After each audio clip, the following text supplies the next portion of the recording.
Hello and welcome. The ground beneath your feet remembers betrayal. Every stone, every blade of grass growing across the desolate moors of Faerun carries within it the memory of fire that fell from the sky and consumed an entire civilization in days.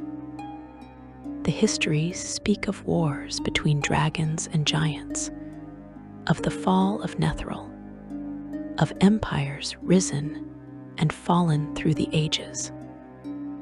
But before any of those calamities, before humans had even learned to dream of flying cities, the elves tore themselves apart in conflicts so vicious, so unforgiving, that the very land still bears the scars.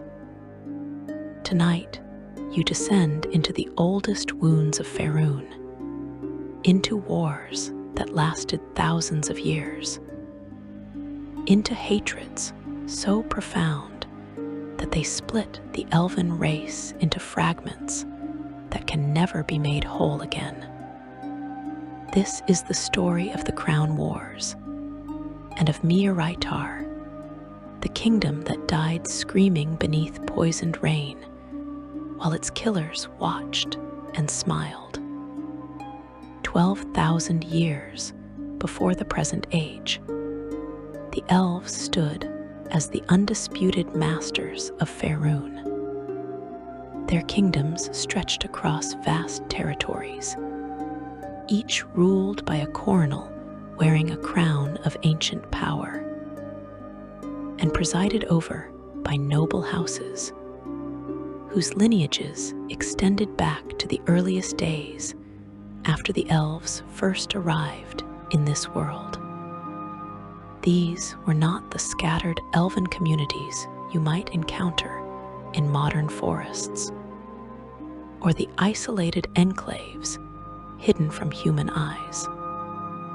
These were true empires, with populations numbering in the hundreds of thousands, with cities of breathtaking beauty that made even the greatest human settlements seem crude and temporary by comparison. The elves had achieved a golden age, a period of prosperity and magical advancement that seemed destined to last forever. They were wrong. The kingdom of Unearthing lay in the western reaches of what would later become Faerun, occupying lands that are now swallowed by the desolate expanse known as the High Moor. It was a realm of artists and dreamers, of moon elves and dark elves who lived together in harmony, pursuing beauty and creativity above all else. The elves of Unearthing were known throughout the elven world for their songs, which could move listeners to tears or ecstasy with equal ease. Their sculptures seemed to capture living motion in stone and crystal.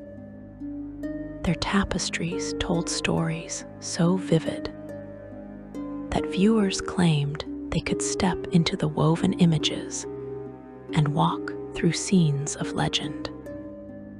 The dark elves of Unearthing, those who would later be cursed and transformed into drow, practiced what appears to have been a gentler form of their race's natural inclinations.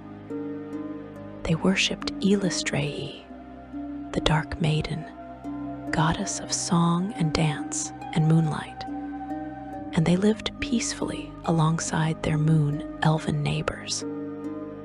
But to the north lay Arkhosia, and Arkhosia dreamed of empire. This was a kingdom of sun elves, those who considered themselves the purest expression of elven civilization, the truest heirs to ancient glory. The rulers of Arkhosia looked at the patchwork of elven kingdoms scattered across Faerun and saw chaos that needed ordering. They believed that elven civilization could only reach its full potential under unified rule, and they naturally assumed that they were the ones destined to provide that rule. The other kingdoms, in their view, were lesser realms that should recognize the superiority of Arivandar and submit peacefully to annexation. When those kingdoms refused, as Mi'uraitar refused, Arivandar decided that conquest was not merely justified, but necessary for the good of all elvenkind. In the year -12,000 Dale reckoning, Arivandar sent emissaries to Mi'uraitar, bearing an offer of peaceful unification. The terms were clear. Mi'uraitar would dissolve its government, accept governors from Arivandar, swear loyalty to the crown of Arivandar, and integrate fully into the Northern Empire.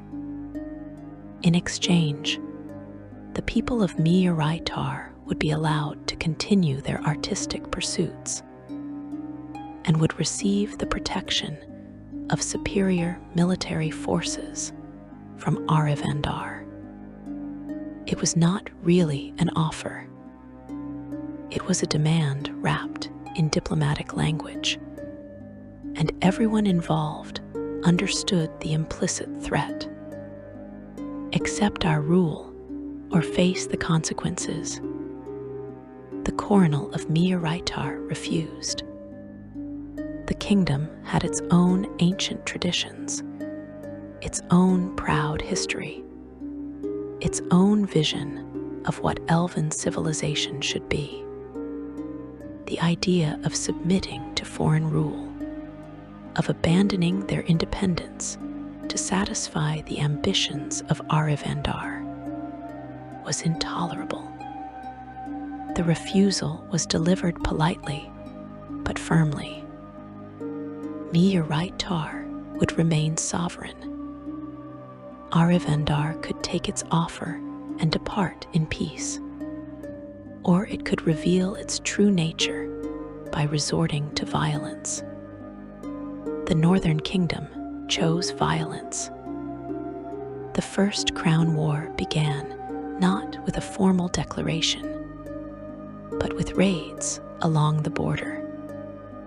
Forces from Arivandar struck at settlements in Mi'uraitar, burning farms and villages, killing or capturing civilians, withdrawing before organized military response could arrive. These raids served multiple purposes.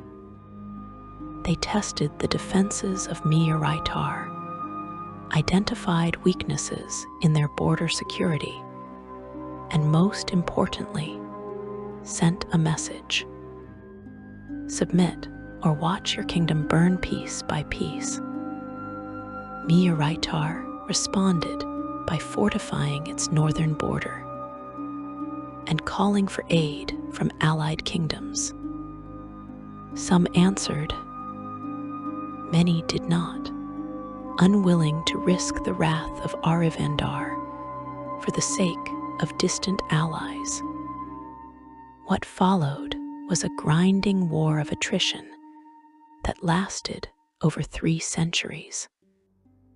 300 years of fighting, of battles won and lost, of territories conquered and reconquered, of populations displaced and cities besieged. Arivandar had superior numbers and military organization. Mi'uraitar had defensive terrain and the desperate courage of people fighting for their homeland. Neither side could achieve decisive victory. the war settled into a brutal stalemate, with the front lines shifting back and forth across devastated lands that had once been among the most beautiful in the elven world. By the year negative 11,800 Dale reckoning, Arivandar had occupied significant portions of Miaraitar, though occupation was not control. Resistance forces continued to operate across the conquered territories, ambushing patrols from Arivandar, sabotaging supply lines, assassinating collaborators.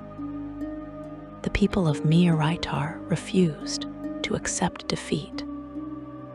They fought on year after year, generation after generation, keeping alive the hope that somehow, impossibly, they might drive the invaders out and reclaim their freedom. The First Crown War eventually concluded around negative 11,300 Dale reckoning. But the conflict had achieved little beyond demonstrating that elven pride and stubbornness could sustain warfare for centuries without resolution. The occupation that followed was unstable and costly. Arivandar now ruled devastated territories, populated by a hostile, unbroken people who would never willingly accept their rule. The occupation required enormous military resources to maintain, draining the ability of the Northern Kingdom to pursue its larger ambitions of Pan-Elven empire. And the example of resistance from Miaraitar inspired other kingdoms to strengthen their own defenses and form defensive alliances against aggression from Arivandar. The First Crown War had achieved nothing except demonstrating the futility of trying to forcibly unite peoples who valued their independence. The Second and Third Crown Wars followed, embroiling more elven kingdoms in ever-widening conflicts. Ilithir, a southern realm of dark elves who worshipped Lold, and other entities the mainstream Seldarine considered evil, launched its own wars of expansion. Shantel Othrair fell to conquest from Arivandar after another brutal campaign. The elven world descended into an age of blood, where the energies that should have been directed toward art and magic and the advancement of civilization were instead poured into destruction. And through it all, the resistance in Miaraitar continued, a thorn in the side of Arivandar that would not be removed through conventional means.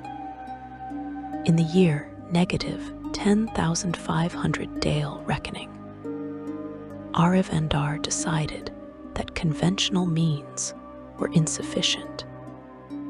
If Miaraitar would not accept conquest, if its people would not bow to the rule of Arivandar, even after centuries of occupation, then Miaraitar itself would be erased.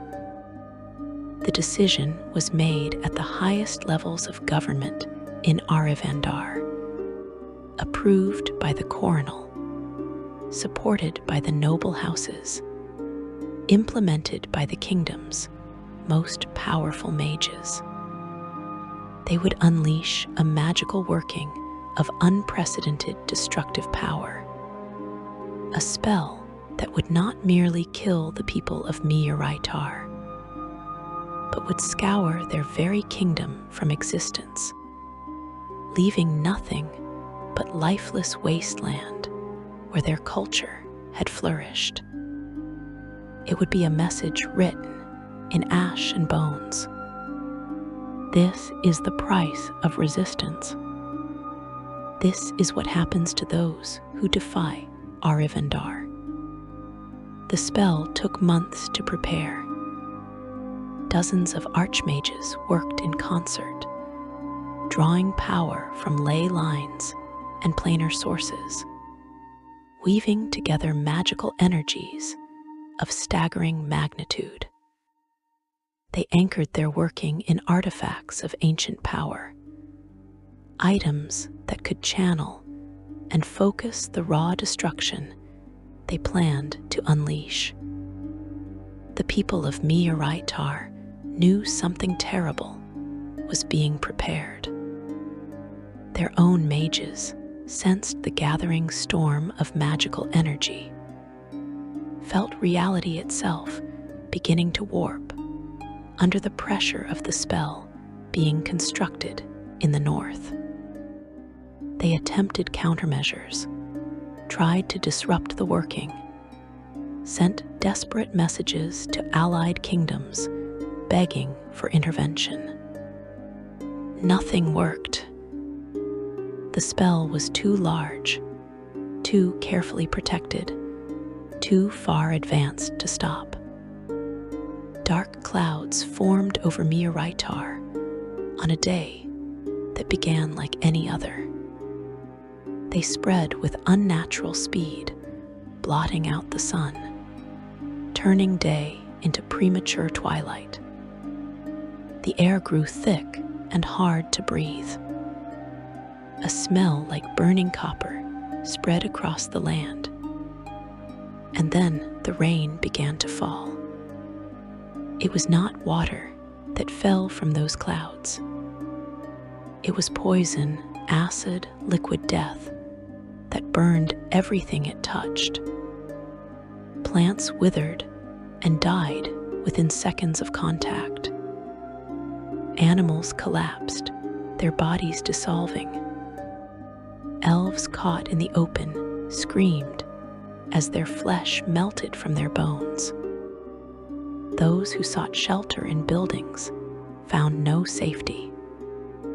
The poisoned rain ate through roofs and walls, pursuing victims into their homes, into cellars, into the deepest underground chambers.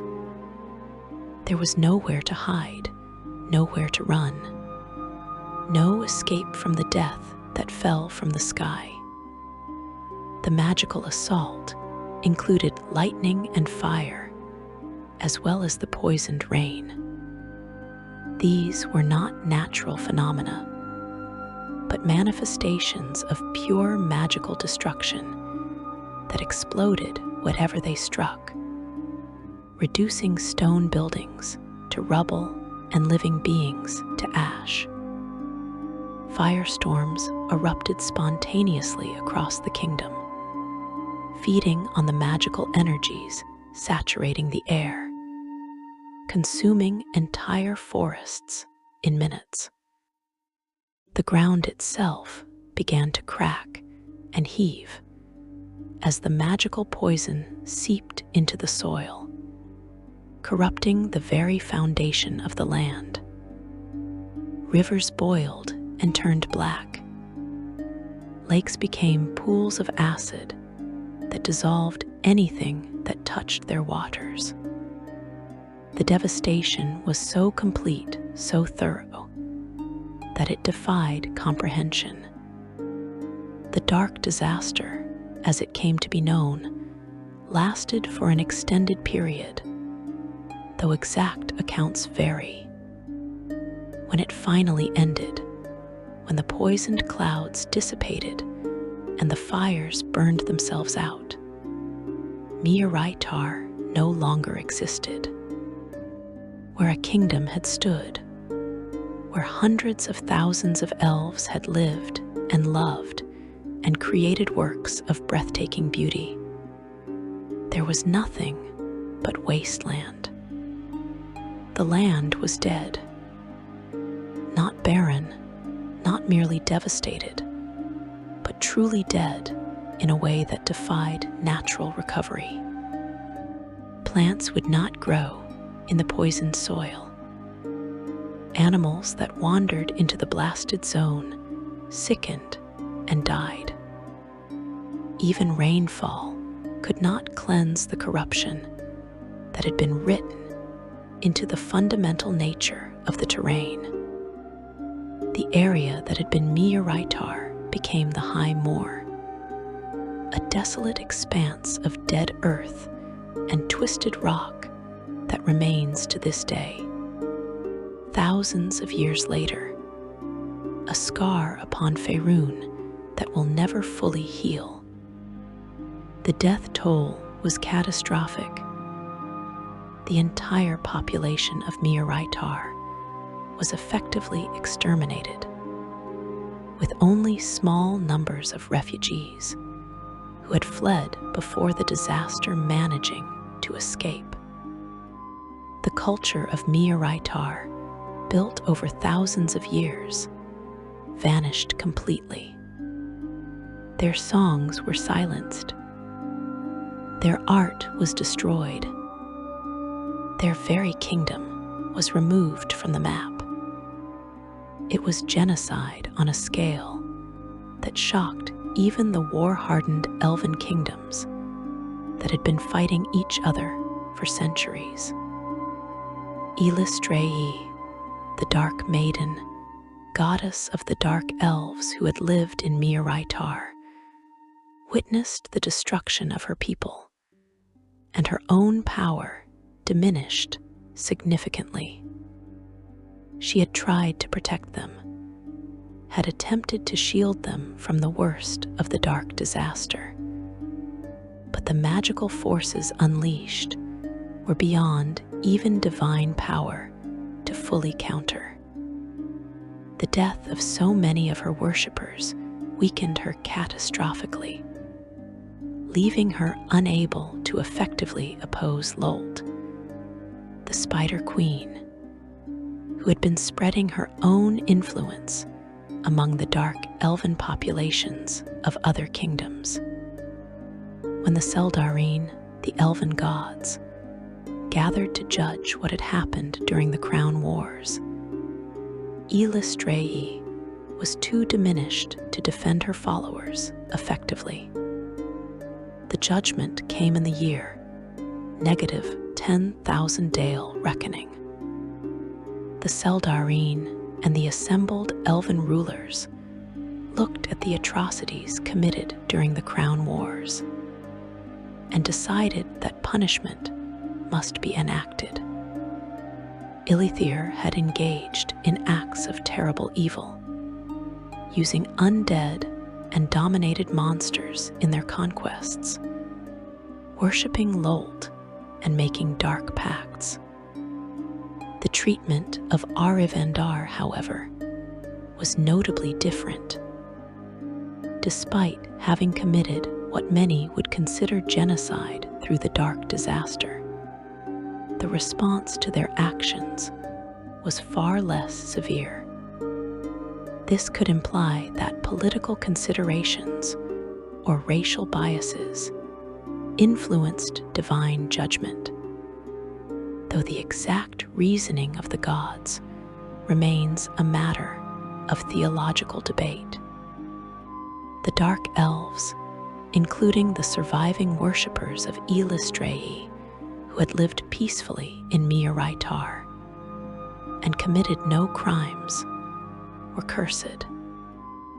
The Seldarine transformed them, warping their bodies and twisting their nature. Their skin turned black as obsidian. Their hair became white as bone. Their eyes became sensitive to light, forcing them to flee the surface world they had always known.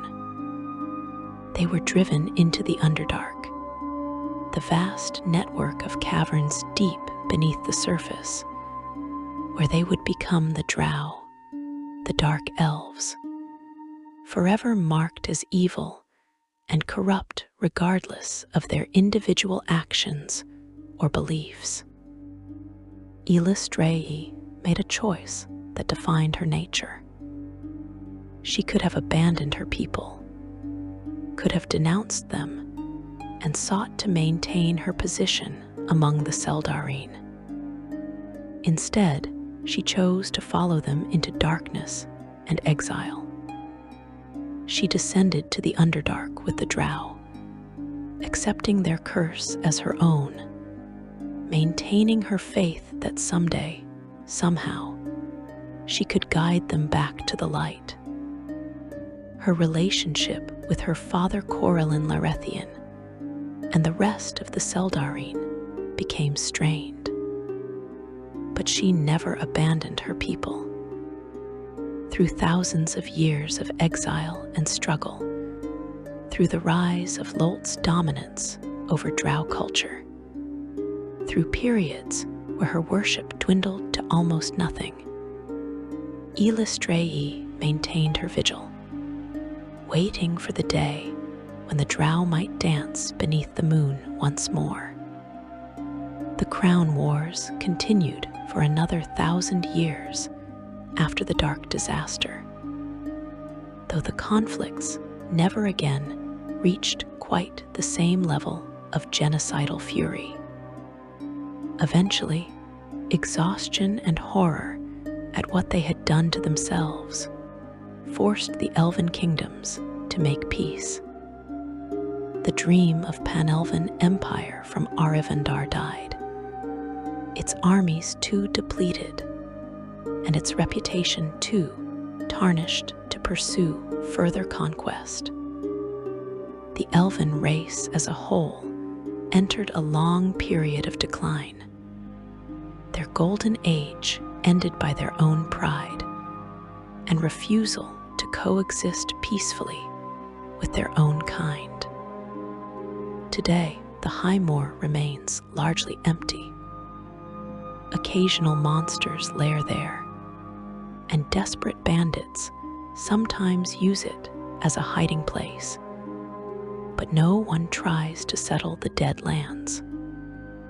Adventurers exploring the moor sometimes find ruins, fragments of civilization from Miaraitar poking up through the corrupted soil.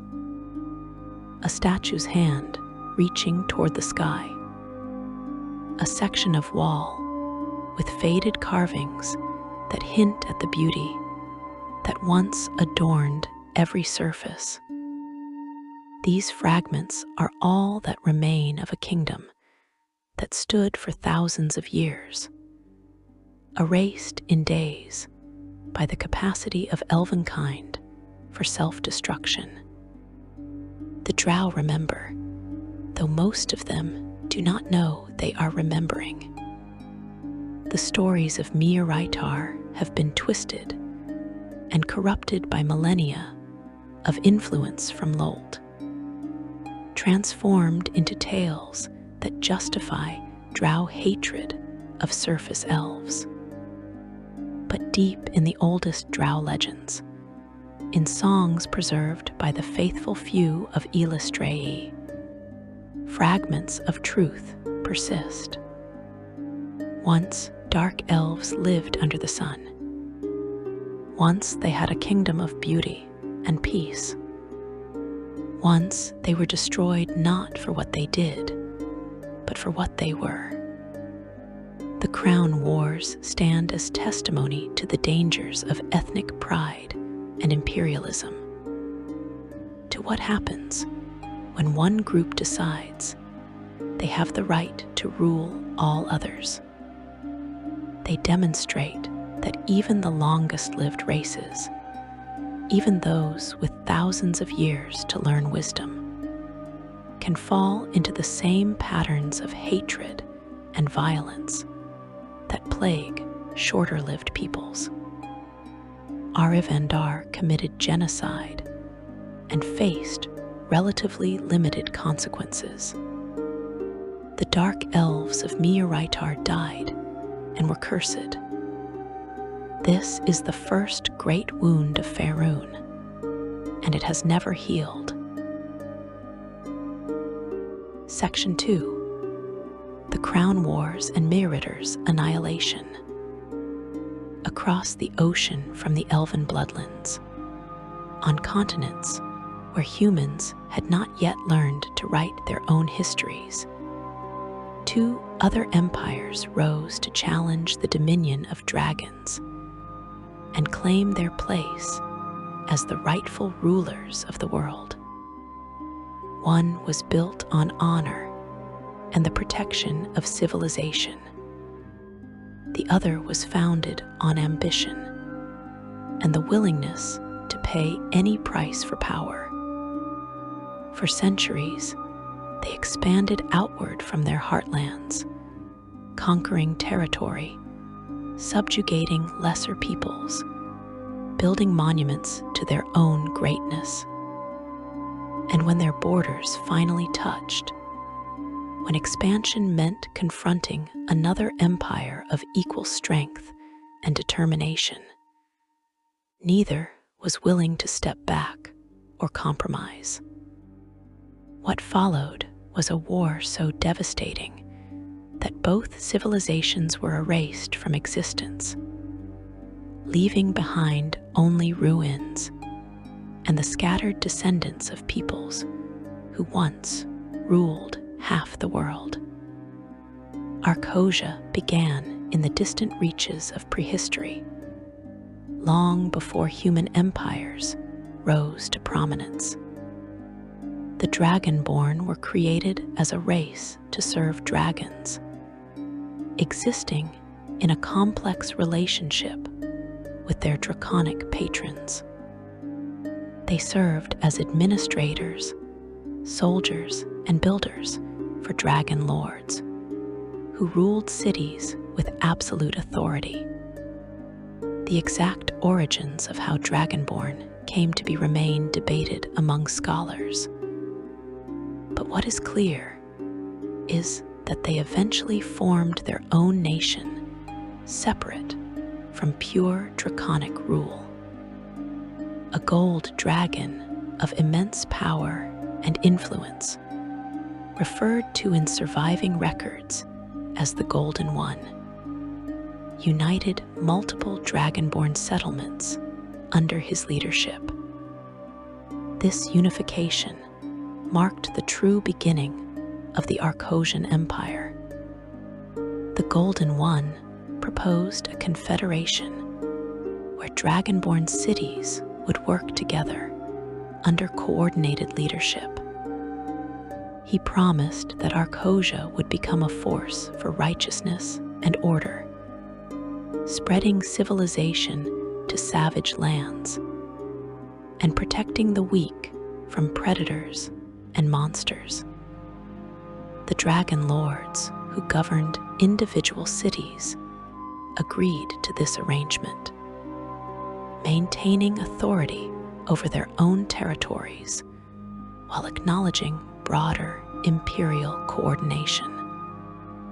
The Dragonborn, who had served dragon lords for generations, now found themselves citizens of an empire with ambitions that stretched beyond simple survival or local dominance. Arkhosia prospered under this arrangement for an extended period.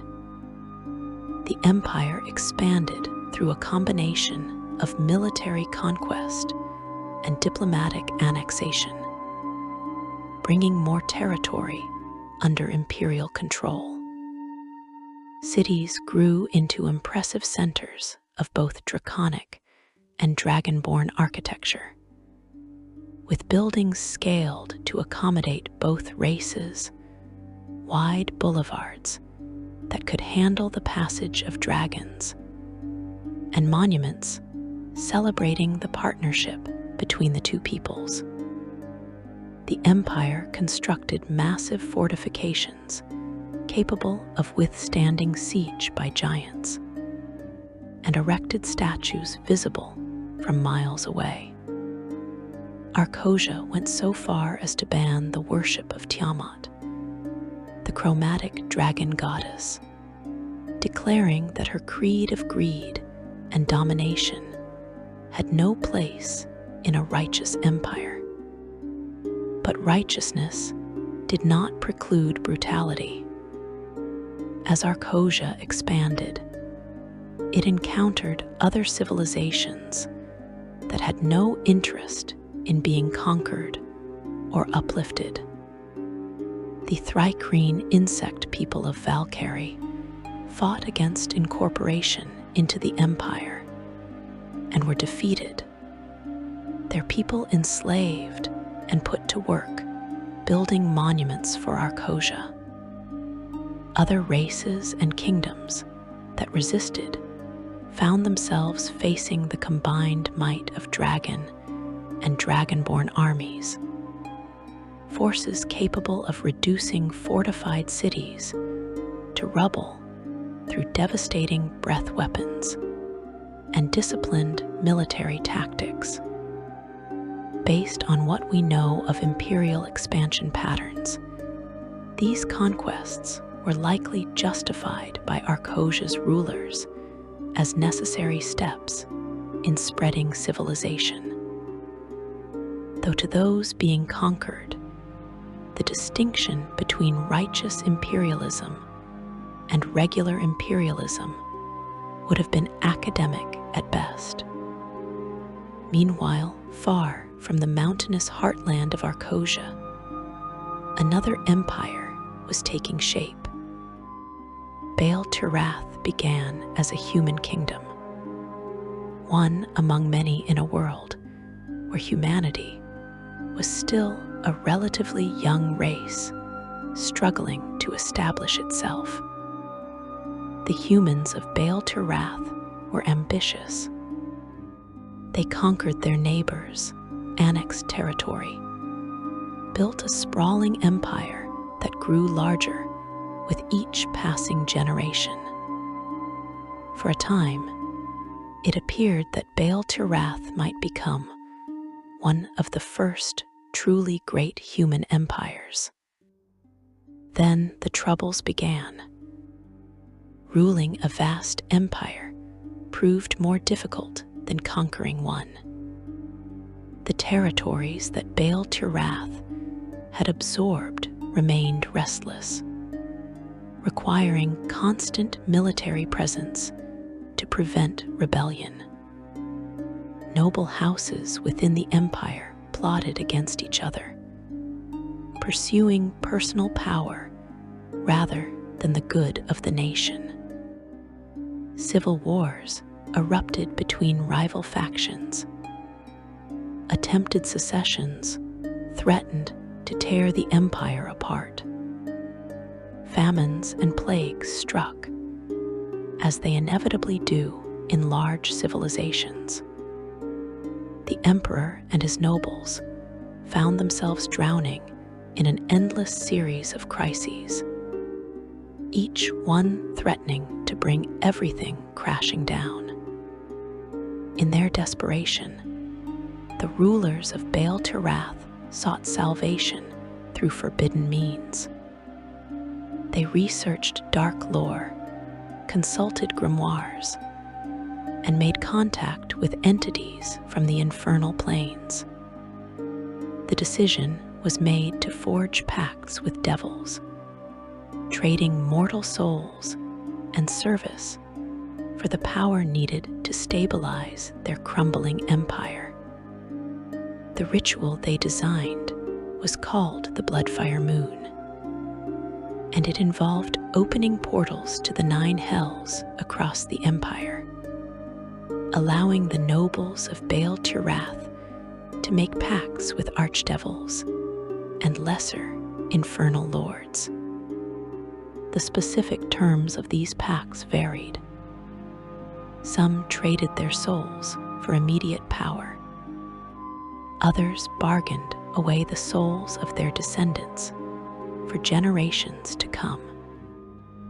Many agreed to serve the devils in exchange for infernal magic and diabolic aid. The contracts bore ominous names: the Iron Crown of Madness, the Scarlet Claw of Hunger, Night's Loving Void, the million pains of eternal torment. The heart of fire and iron, the cage of the unnamed master. Each pact was unique, tailored to the specific desires and weaknesses of the noble who swore it, crafted by devils who had spent eternities perfecting the art of exploiting mortal desperation. When the Bloodfire moon concluded, the transformation began. The nobles who had made pacts found their bodies changing, warping, taking on characteristics of the devils they had bargained with. Horns sprouted from foreheads. Skin took on unnatural colors, reds and purples and deep crimsons. Tails emerged. Eyes glowed with inner fire. Their children were born transformed as well. And eventually, the diabolic blood spread throughout the population as nobles intermarried with other powerful families. These transformed humans became the first tieflings, and over generations, much of the ruling class of Baal Tirath became a race apart from baseline humanity. The infernal power stabilized the empire. Rebellions were crushed by warlocks, wielding hellfire and devils, summoned directly from the nine hells. Noble houses that continued to plot against the emperor found themselves facing elite warriors who combined martial prowess with infernal abilities. The diabolic magic flowing through Baal Tirath gave it the strength to maintain control over its vast territories and to continue expanding, absorbing more lands into an empire that now functioned as an extension of infernal interests in the mortal world. When the borders of Arkhosia and Baal Tirath eventually met, conflict became inevitable. Their territories touched in disputed regions where neither empire had clear claim, but both desired for strategic or economic reasons. Border skirmishes began almost immediately, raids and counter-raids, as both sides tested each other's strength and determination. These small conflicts escalated with each passing year, neither empire willing to back down or compromise. The skirmishes grew into battles. The battles grew into campaigns. And eventually, full-scale war erupted between the two empires.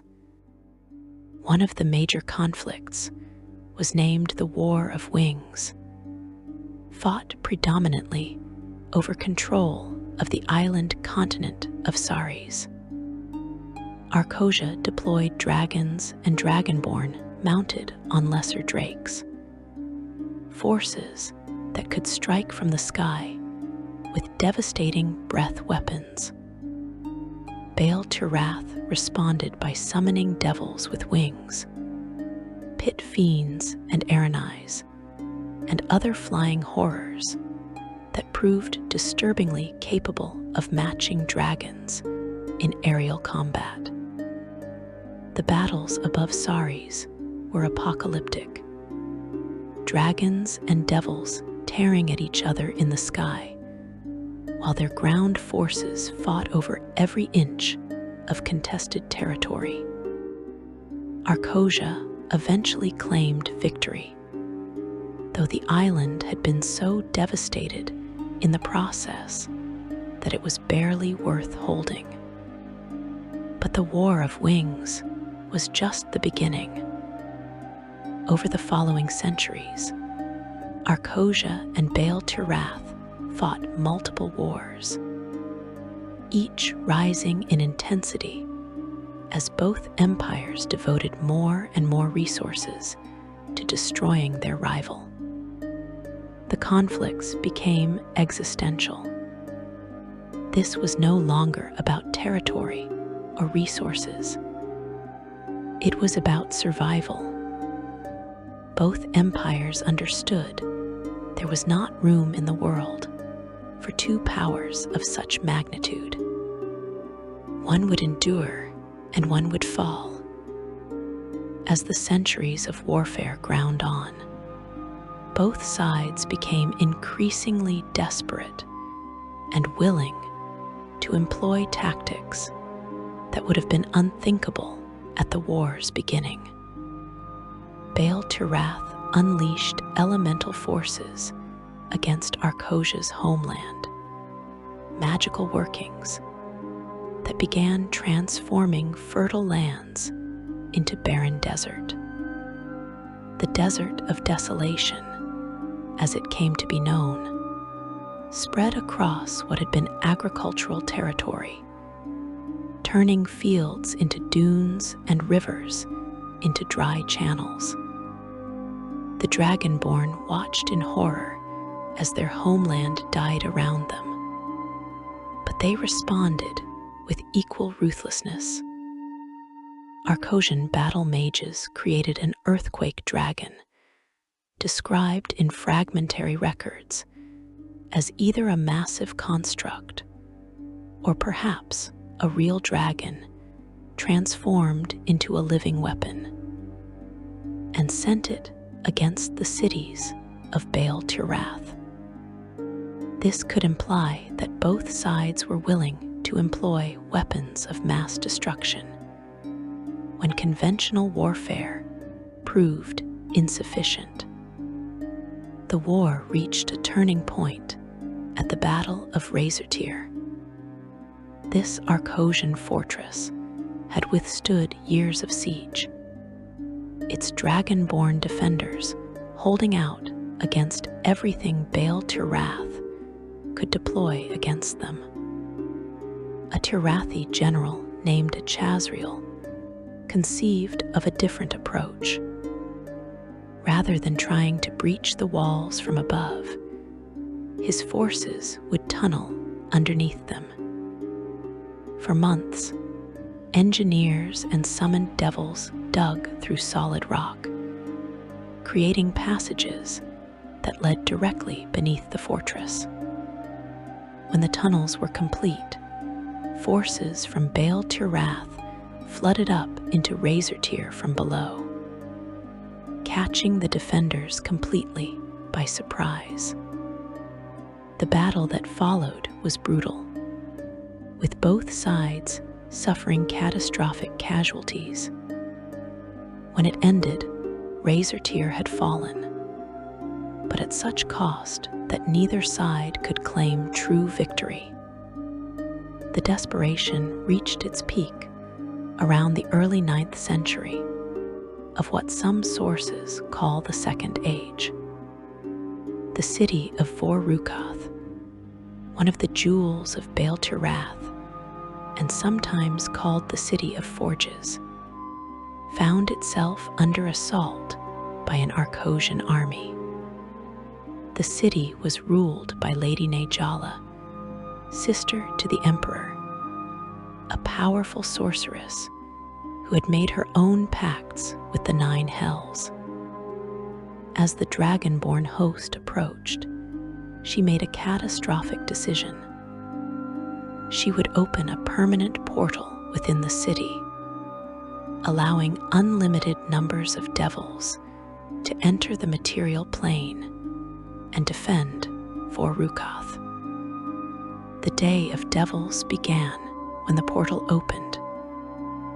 Legions of fiends poured through and met the Dragonborn army outside the city walls, repelling them in a battle that left the ground soaked with blood and ichor. But the devils did not stop once the enemy was defeated. They turned on Vor-Rukath itself, slaughtering the thousands of tieflings who inhabited the city. Lady Najala discovered too late that she had no control over the entities she had summoned. Her victory meant nothing, for her city was destroyed. Around the same period, the sister city of Vorkragel disappeared in a mysterious cataclysm that buried it beneath the earth. The exact cause remains unclear, though various theories suggest earthquake, military action, or infernal betrayal. The Unearthing of Baal Terath, the great temple where the original pacts that gave birth to the tiefling race were stored, was destroyed near the end of the war. The circumstances of this destruction are not definitively recorded, leaving room for speculation about whether it was deliberate sabotage, an accident of war, or something else entirely. In the final battles, the Golden One died. The emperor who had founded Arkhosia fell alongside many of the other dragon lords who had presided over the empire. With the death of the Golden One, Arkhosia's cohesion shattered. The Dragonborn no longer had an emperor to unite them, no central authority to coordinate their efforts. The empire fragmented into isolated cities and communities. Baal Terath fared no better. The loss of multiple major cities, the destruction of the Unearthing, and the realization that their diabolic pacts had brought doom, rather than salvation, combined to tear the empire apart from within. Civil wars erupted as surviving noble houses fought over the scraps of power. Territories broke away. The devils abandoned their mortal pawns or actively worked to accelerate the collapse. Within a generation of the final battles, Baal Terath had ceased to exist as a unified political entity. The aftermath left scars across the world that persist to this day. The lands where Arkhosia once flourished became the desert of desolation, a wasteland where nothing grows. Ruins of dragonborn cities poke up through the dunes. Enormous statues toppled and half buried, fortresses scoured by centuries of sandstorms, bridges connecting mountain peaks now reduced to crumbling spans. Occasionally, explorers discover dragonborn warriors encased in ice atop mountains, their bodies frozen in mid-battle stance. The tieflings scattered across the world, their empire gone. Some communities accepted them.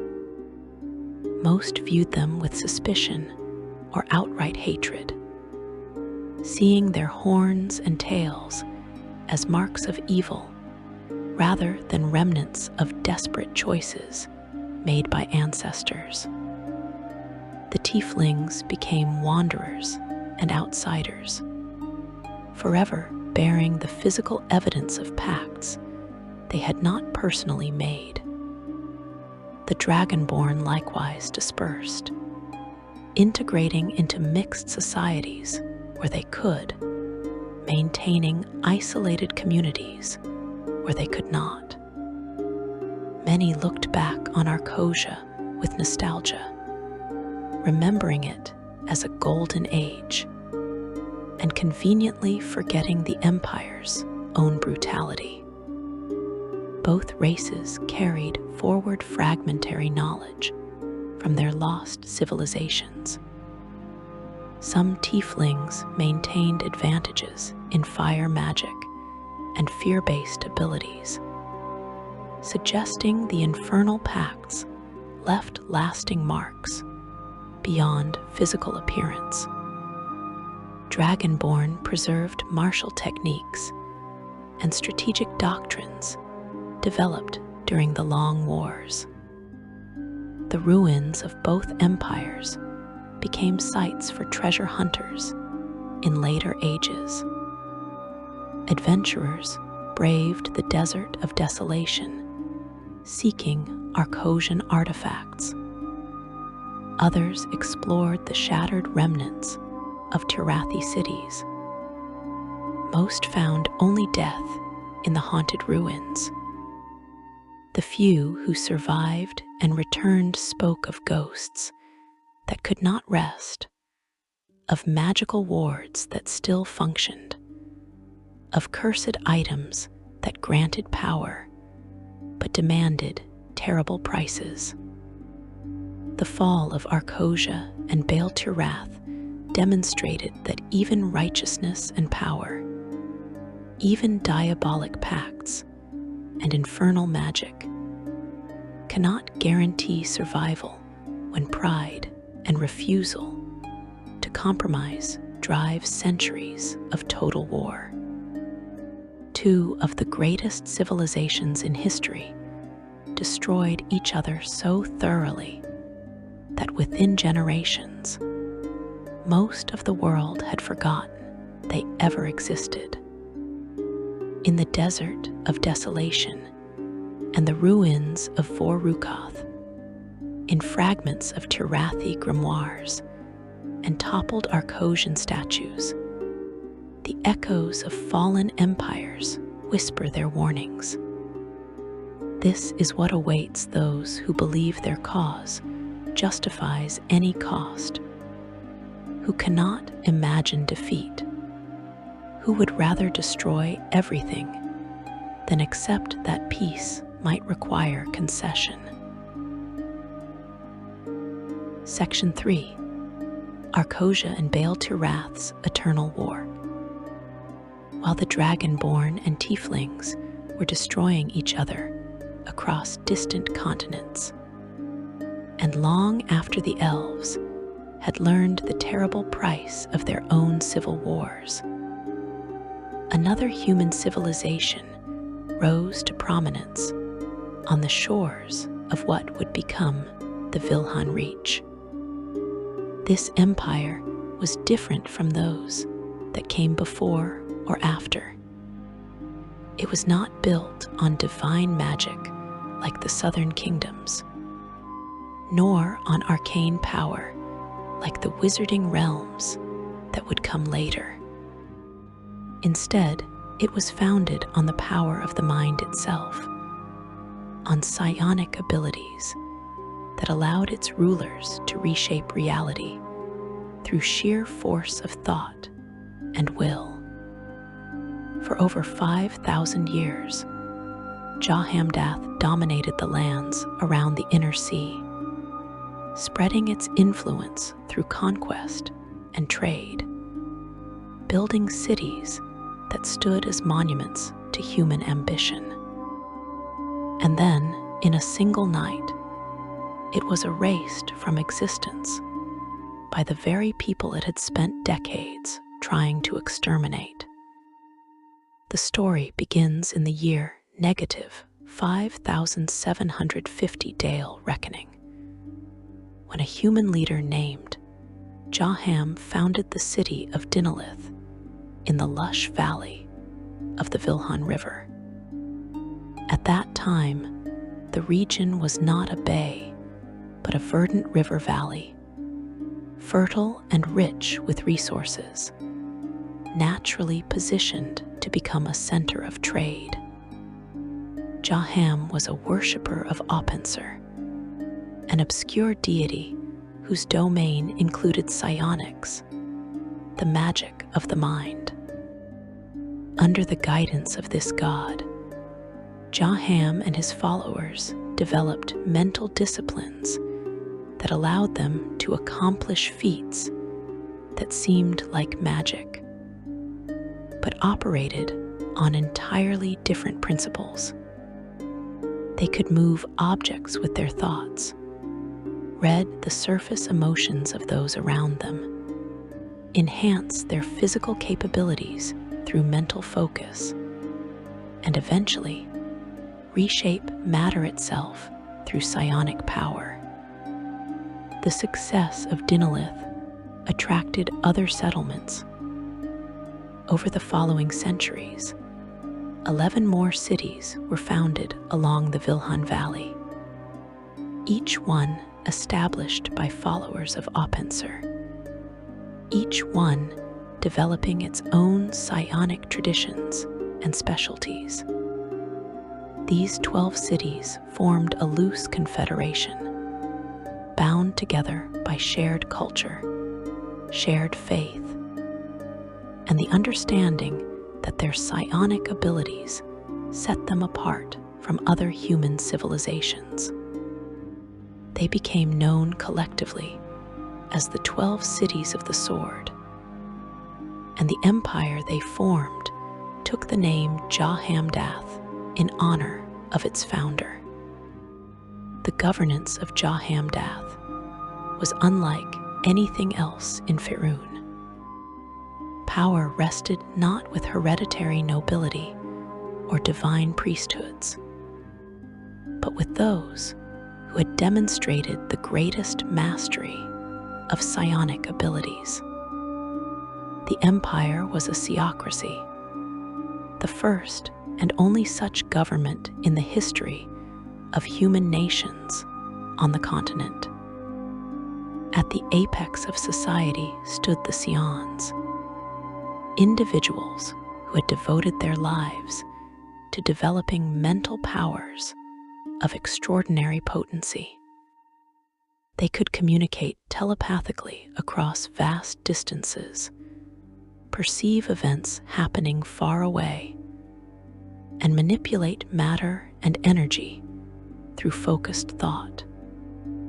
Below the Scions in the hierarchy were the Blade Lords, psychic warriors, who combined psionic abilities with martial training to become devastating combatants.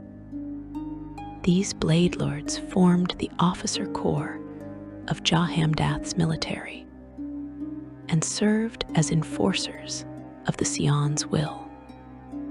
The social structure was rigid and meritocratic. Children were tested from an early age to determine their psionic potential. Those who showed significant ability were taken to special academies where they received training in mental disciplines. The most gifted might eventually join the ranks of the ruling Scions. Those with moderate abilities could become Blade Lords or specialists in particular psionic fields. The population of Jahamdath became known for their austere demeanor, their emphasis on self-control, and their disdain for emotional displays. For millennia, Jahamdath expanded its territory through a combination of military conquest and economic dominance. The psionic powers of its armies gave them advantages that conventional forces could not match. Blade Lords could sense enemy positions through clairsentience, coordinate attacks through telepathic communication that could not be intercepted, and strike with weapons enhanced by psionic energy. Based on accounts of psionic warfare, Scions supporting these armies could collapse fortifications with telekinetic force, dominate enemy commanders, or strike with focused mental assaults that left no physical evidence of the weapon used. The empire stretched at its height to encompass the entire Vilhan Valley, the Dragon Coast to the east, and territories around the Lake of Steam to the south and west. Jahamdath established colonies and trading posts across a vast region. Its merchant ships sailing the inner sea, its caravans moving overland to distant markets. The wealth flowing into the 12 cities funded the construction of magnificent temples to Opensor, academies where the next generation of Sions trained, and monuments celebrating the empire's achievements. But expansion brought Jahamdath into conflict with other powers. To the south and west lay the Empire of Khorramshan, a realm built on divine magic and the worship of genies. In the year -5032 Dale Reckoning, forces from Jahamdath and Khorramshan met in battle near the Lake of Steam. The psionic powers of Jahamdath initially gave them the advantage. Khorramshan's soldiers had no defense against mental assaults, no way to counter telekinetic attacks or resist psionic domination. The armies of Jahamdath pushed deep into territory claimed by Khorramshan. Then Khorramshan adapted. Their priests and mages discovered that divine magic could counter psionic abilities more effectively than conventional defenses. The tide of war turned. Within 18 months, the forces of Jahamdath had been pushed back beyond the Deepwash River.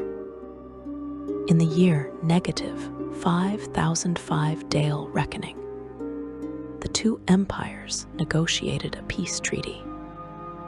Jahamdath would abandon all claims to lands south or west of the Deepwash. Khorramshan would not pursue the retreating forces or attempt to conquer territory on the eastern side of the river. Remarkably, this treaty held for the next 47 centuries, all the way until Jahamdath's eventual destruction. The defeat at the hands of Khorramshan taught Jahamdath an important lesson. The empire was not invincible. This realization bred paranoia among the ruling Sions. They became obsessed with security, with eliminating potential threats before those threats could grow strong enough to challenge the empire. The austere culture of Jahamdath grew darker, more suspicious, more willing to take extreme measures against perceived enemies. For thousands of years, this paranoia remained directed outward. But in the year -267 Dale Reckoning, everything changed. A powerful Sion named Darian staged a coup, overthrowing the ruling council and declaring himself emperor. Darian was brilliant, ruthless, and utterly convinced that only absolute power concentrated in a single individual could protect the empire from its enemies. He restructured the government, placing himself at the apex of all authority, and began a campaign to eliminate anyone who might pose a threat to his rule. The Church of Opensor, which had always provided a moderating influence on Jahamdath's rulers, found itself targeted by the new emperor. Hundreds of priests and worshippers were arrested on charges of treason. Some were publicly executed as examples. Most were subjected to psionic alteration, having their memories and personalities rewritten to instill absolute loyalty to Emperor Darian. The independence of the church was destroyed. Powerful psionic items that had been held by various cities and institutions, as checks on central authority, were confiscated and brought under imperial control. But Darian's paranoia extended beyond political rivals within the empire. He looked at the forest of Nikharimath, which lay within Jahamdath's borders, and saw a threat. This forest was home to wood elves who had lived there for thousands of years, long before humans had settled the Vilhan Valley. The elves of Nikharimath had maintained peaceful relations with Jahamdath throughout most of the empire's history, trading timber and forest products in exchange for goods from the cities. They kept to themselves, practiced their own traditions, and presented no danger to anyone. But to Emperor Darian, the very existence of an autonomous elven population within imperial territory was intolerable. They were not under his direct control. They possessed their own magic, their own power base. Based on his pattern of consolidating authority, this would have been seen as unacceptable. Therefore, they had to be eliminated. The exact date when Darian authorized operations against Nikharimath is unclear. But what is documented is that systematic deforestation began in the forest. This was not normal forestry, carefully managed to maintain the health of the woodland. This was clear-cutting that destroyed ancient groves and left devastation in its wake. When the elves protested, when they attempted to defend their homeland, imperial forces responded with overwhelming violence.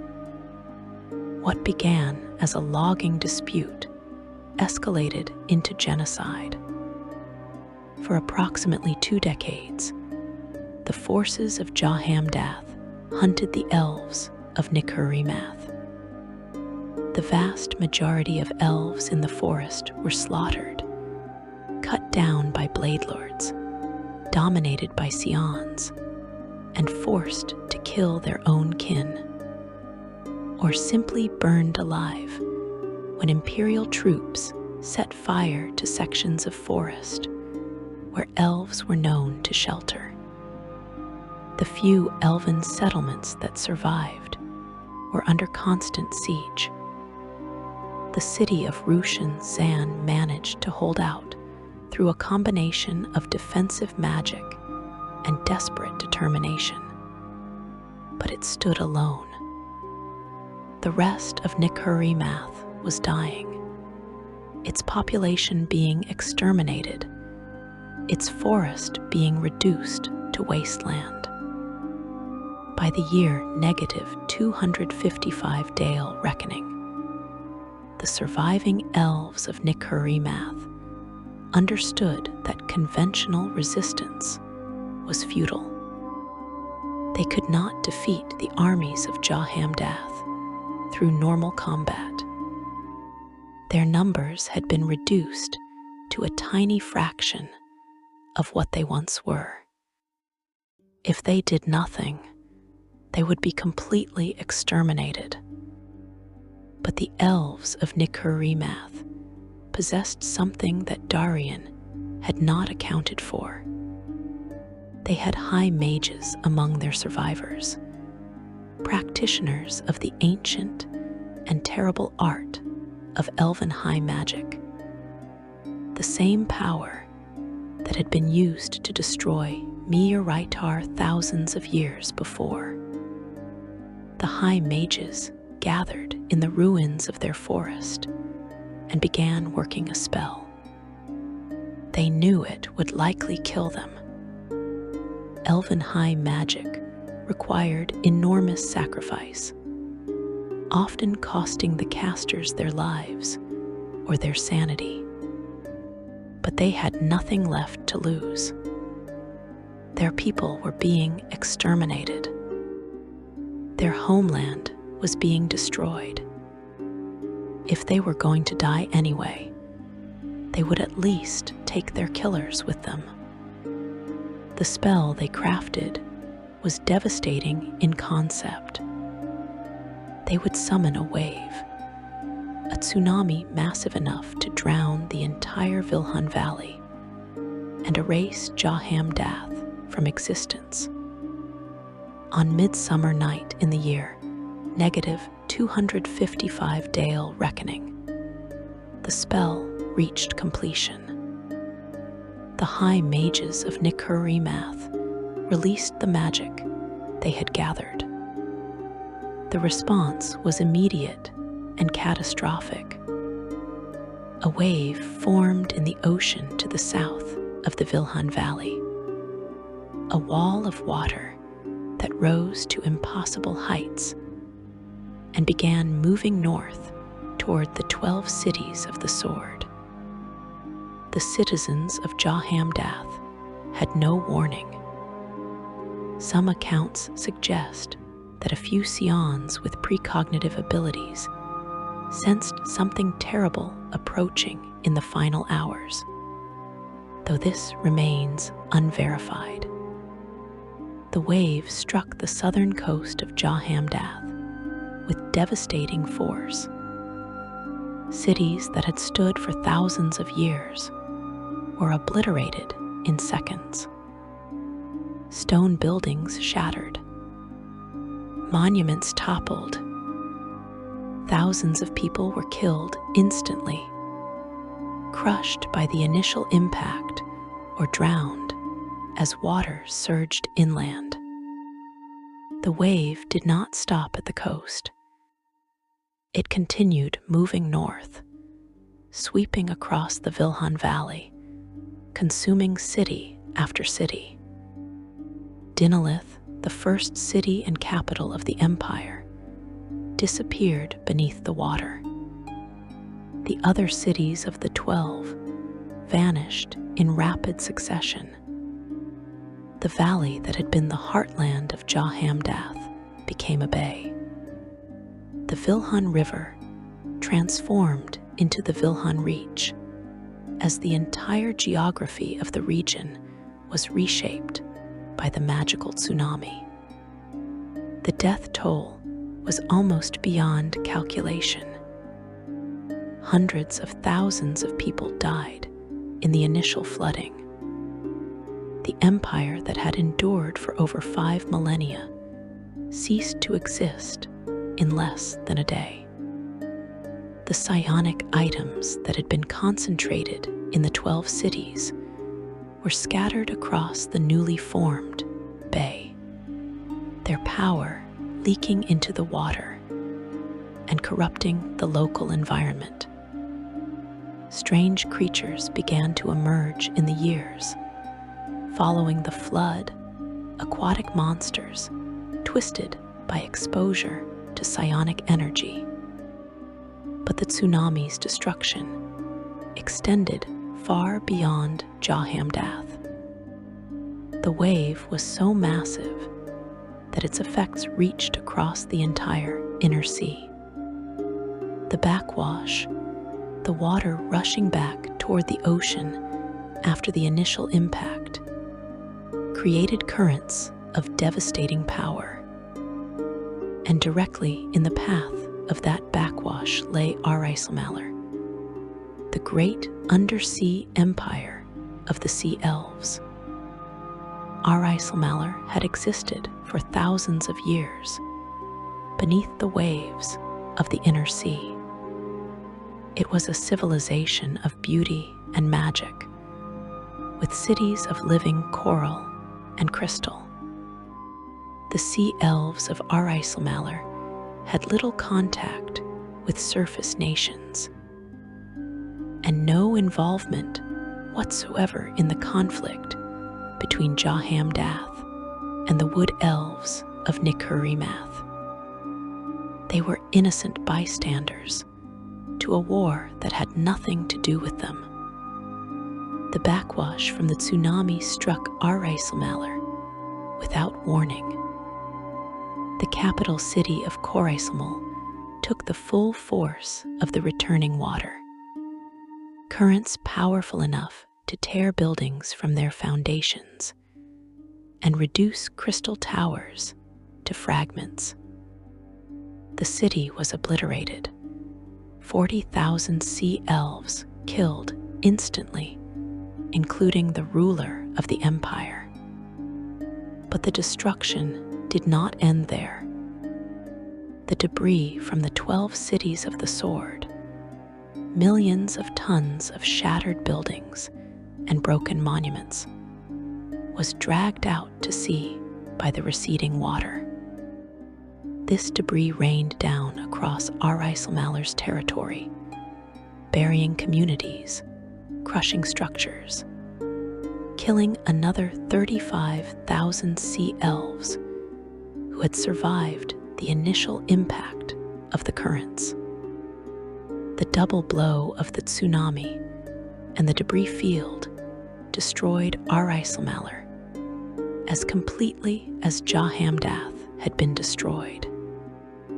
The Sea Elven Empire fragmented, its surviving cities becoming independent settlements with no central authority to coordinate them.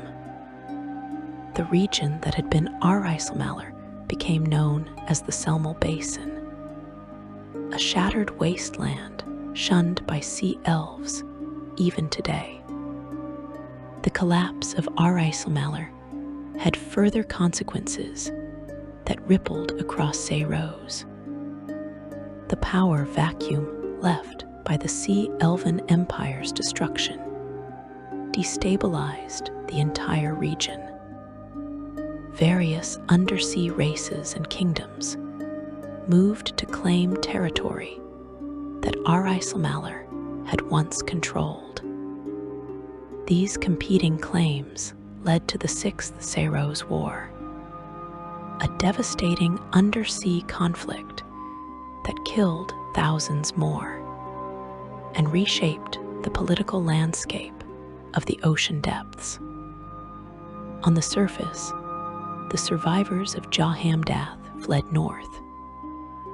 Some estimates suggest that a significant portion of the empire's population survived the initial tsunami, though most of these survivors lost everything they owned and found themselves refugees in foreign lands. The military forces that had been stationed at the Granite Grates, fortifications along the northern border, escaped the flooding and remained organized for a time. But without the cities to support them, without the infrastructure of empire, these forces eventually dispersed. The refugees settled in the lands that would become Cormer, Sembia, the Daelands, and other regions to the north. They brought fragments of Jahamdath's culture with them, psionic knowledge that persisted in scattered form, even as the empire itself faded from memory. The city of Iljak was founded in the year 20 Dale Reckoning by survivors and descendants of Jahamdath, marking the official end of the Great Exodus. It became one of the first major trading centers in the New Vilhan Reach. Today, the Vilhan Reach remains a place of dark reputation. The underwater ruins of the 12 cities of the sword are home to Qotue, mind flayers, aboleths, and worse creatures, many of them twisted by exposure to psionic energies that still leak from submerged artifacts. Occasionally, items from Jahamdath wash ashore or are recovered by treasure hunters. These artifacts are powerful but dangerous, often carrying curses or developing malign intelligence from centuries of exposure to corrupting influences. The forest of Nikhurimath survived, after a fashion. The few elves who lived through Emperor Darian's genocide and the casting of the tsunami spell scattered, their population too reduced to maintain their homeland. The high mages who cast the spell paid the ultimate price for their magic. Some died in the casting. Others survived, but were driven mad by the power they had channeled. The fall of Jahamdath stands as a lesson in the dangers of tyranny and genocide, but also in the terrible price of revenge. Emperor Darian's paranoia and cruelty directly caused the empire's destruction. Had he not decided to exterminate the elves of Nikhurimath, Jahamdath might still exist. But the elves' response, understandable as it was, killed not only their persecutors, but also hundreds of thousands of innocent people in Jahamdath who had no say in imperial policy, and tens of thousands more sea elves in Arkhosia who had no connection to the conflict at all. The ruins remain, scattered across the floor of the Vilhan Reach, silent witnesses to 5,000 years of history erased in a single night. The psionic energies still leak from submerged artifacts, still corrupt the creatures that live among the wreckage. The ghosts of Jahamdath have never rested, trapped in the moment of their drowning. And deep beneath the waves, in the ruins of Khoraismal and the other lost cities of Arkhosia, the sea elves' ghosts keep their own vigil, cursing the day that surface dwellers' conflicts reached down to destroy an empire that had nothing to do with their wars. Section 4. Imaskar's Fall to Divine Vengeance. The surface world remembers Arkhosia, if it remembers at all, as a footnote to Jahamdath's destruction, collateral damage in a war that had nothing to do with the sea elves. But beneath the waves of the inner sea, Arkhosia was more than a victim of surface dwellers' conflicts. It was the greatest civilization Seiros ever produced, an empire that endured for over 10,000 years, that built wonders rivaling anything created on land, that survived wars and catastrophes that would have broken lesser nations. The sea elves built an empire that stretched across the entire floor of what surface folk call the Sea of Fallen Stars, establishing peace and order in waters that had known only chaos and predation. And though the tsunami from Jahamdath dealt the killing blow, Arkhosia had been declining for centuries before that final catastrophe, weakened by endless wars, internal divisions, and the simple exhaustion that comes from maintaining an empire for longer than most surface civilizations exist.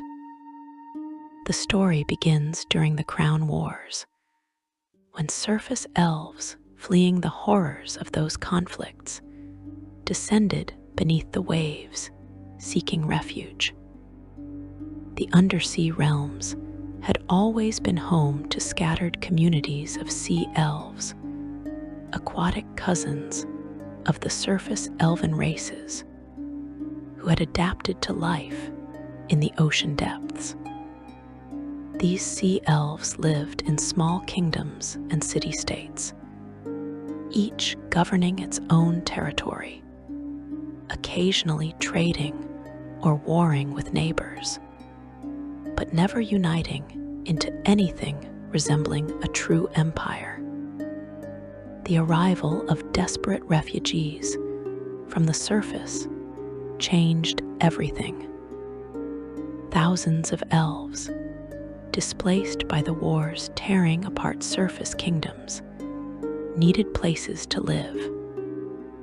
The sea elves, moved by compassion for their suffering cousins, opened their cities and employed magic to make it possible for surface elves to survive underwater.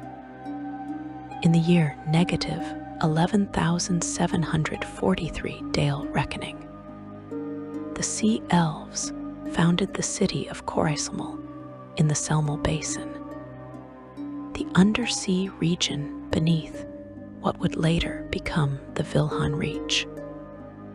Coraiselmal was designed from its inception as a refuge city, a place where surface elves could live alongside their aquatic relatives. The architecture blended surface and undersea aesthetics, with buildings of living coral shaped through magic to include air-filled chambers for those who could not breathe water, alongside open structures where sea elves could move freely through their natural element. The city grew rapidly as more refugees arrived, becoming one of the largest concentrations of elven population anywhere in the world. But the influx of refugees brought conflict with other undersea races. The sea elves needed more territory to accommodate the growing population, more resources to feed, and house thousands of newcomers. Their expansion brought them into contact with the Sahuagin, the race that surface folk call sea devils. And from that first contact emerged a hatred that would define Sayro's politics for millennia.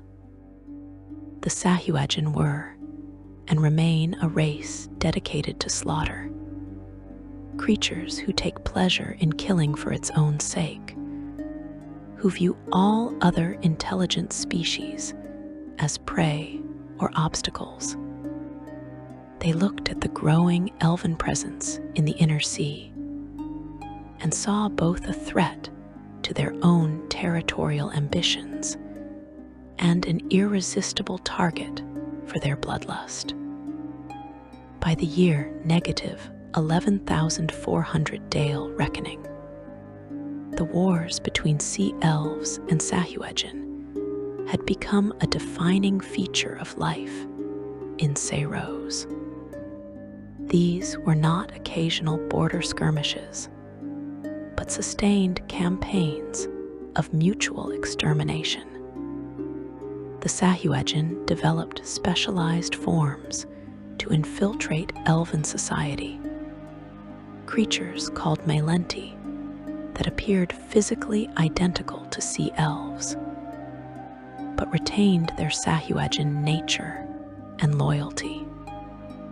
These infiltrators served as spies and assassins, sowing paranoia within elven communities. The psychological warfare complemented direct military assaults, Sahuagin warbands, accompanied by sharks, attacking elven settlements.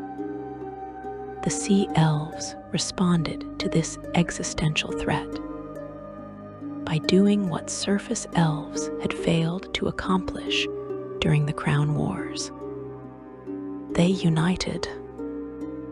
In the year negative 11,003 Dale Reckoning, the scattered sea elven kingdoms came together to form the Arkhosia Empire, with Arkhosia designated as the capital. This date marked the first year of the calendar of Rose, the beginning of a new age when the sea elves would stand together against all threats. The empire encompassed all the elven kingdoms in the inner sea, from the Selmal Basin in the west to the distant reaches of the Alamber Sea in the east. The early centuries of the empire were consumed by war. The First Rose War saw the sea elves push back against Sahuagin aggression, establishing clear boundaries and demonstrating that the unified elven empire could not be easily defeated. Subsequent wars followed with regularity, each one sparked by Sahuagin raids or territorial disputes. The sea elves were not pacifists. They matched Sahuagin brutality with their own ruthless efficiency, hunting down warbands, destroying spawning grounds, showing no mercy to an enemy that offered none in return. Around the year negative 6,676 Dale Reckoning, Arkhosia entered what historians would later call its Golden Age. The empire had secured its borders through a combination of military victory and the construction of massive fortifications. Peace with the Sahuagin, always tenuous and temporary, nevertheless held for longer periods. The resources that had been devoted to warfare could now be directed toward building and creating.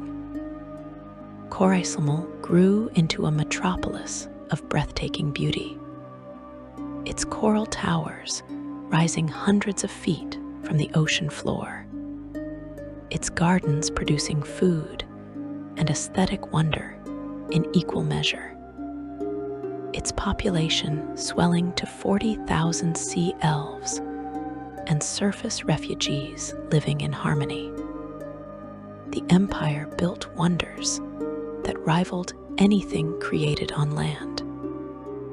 The Hmer Plateau, a vast undersea plain that rose from the surrounding ocean floor, became the center of sea elven civilization. Cities sprouted across the plateau, each one specializing in particular crafts or studies. The empire established diplomatic relations with merfolk, tritons, and Shalarin, creating a network of alliances that brought unprecedented stability to Rose. But the greatest achievement of the Golden Age was the Sharksbane Wall. This immense fortification stretched for 137 miles along Hunter's Ridge, an undersea mountain range that separated the relatively peaceful western waters from Sahuagin-infested territories to the east. The wall extended from the ocean floor to within 100 feet of the surface, a barrier so massive that it could be seen from above on clear days as a dark line cutting through the blue waters. Construction took decades and required the labor of thousands of workers. But when completed, the Sharksbane Wall stood as a monument to sea elven determination. It could not stop individual Sahuagin or small raiding parties from passing over or around it, but it prevented large-scale assaults. The wall held for approximately 15,000 years. Generation after generation of sea elves patrolled its length, maintaining the fortifications, watching for threats. The wall became more than a military installation.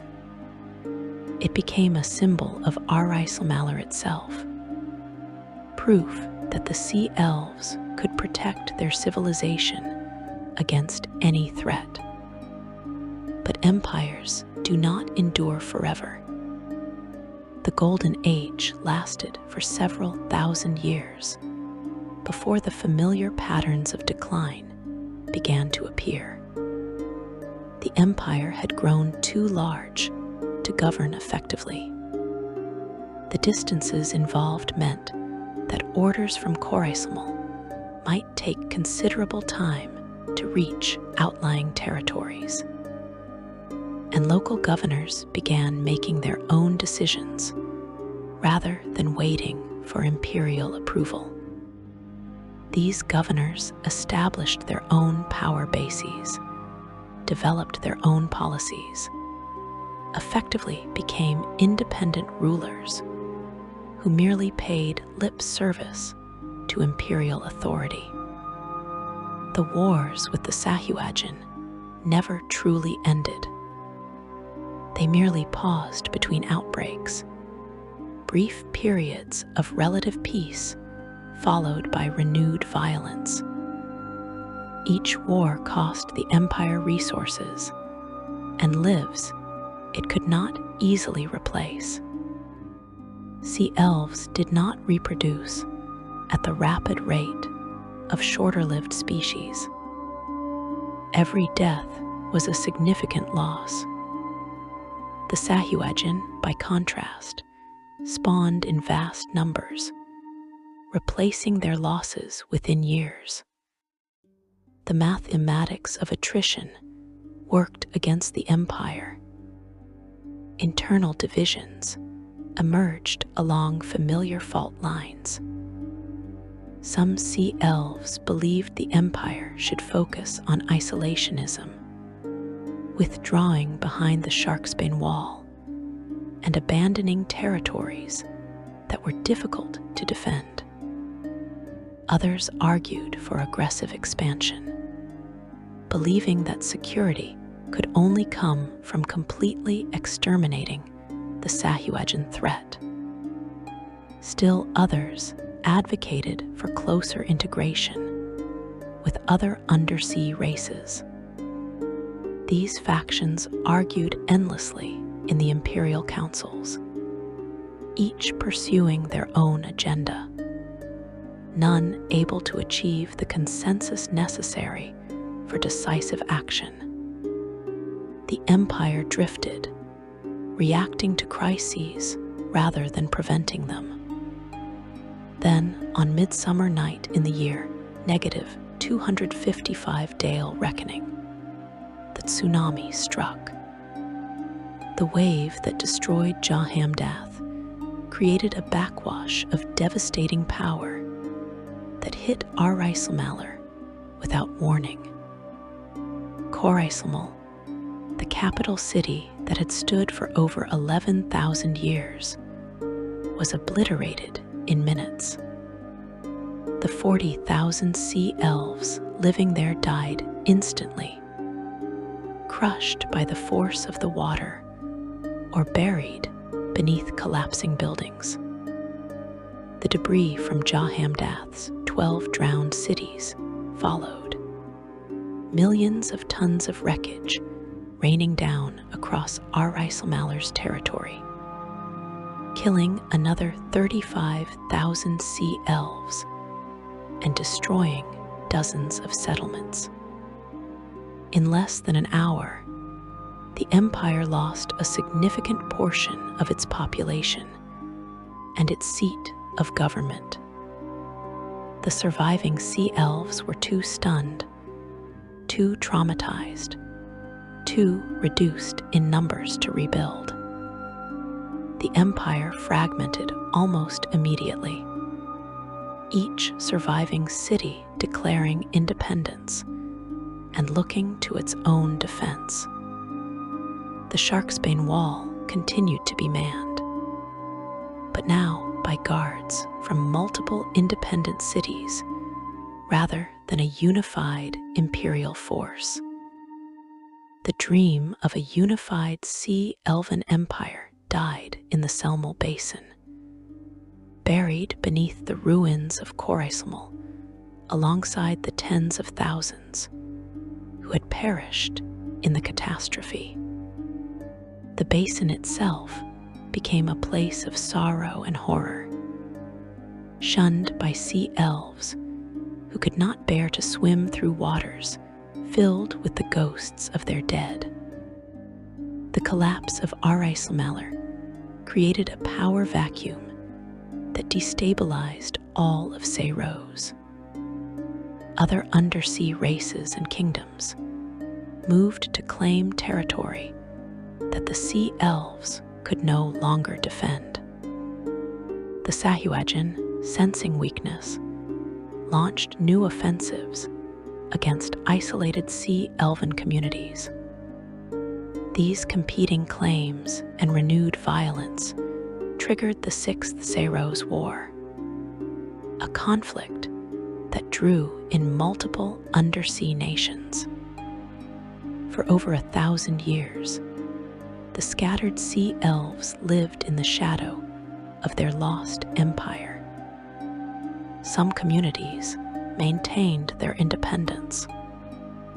Others formed new alliances, like the Kingdom of Idral, that emerged as a major power in the northern regions of Seyros, or the isolationist realm of Selamarar in the Dragon Reach, that closed its borders and refused contact with other undersea peoples.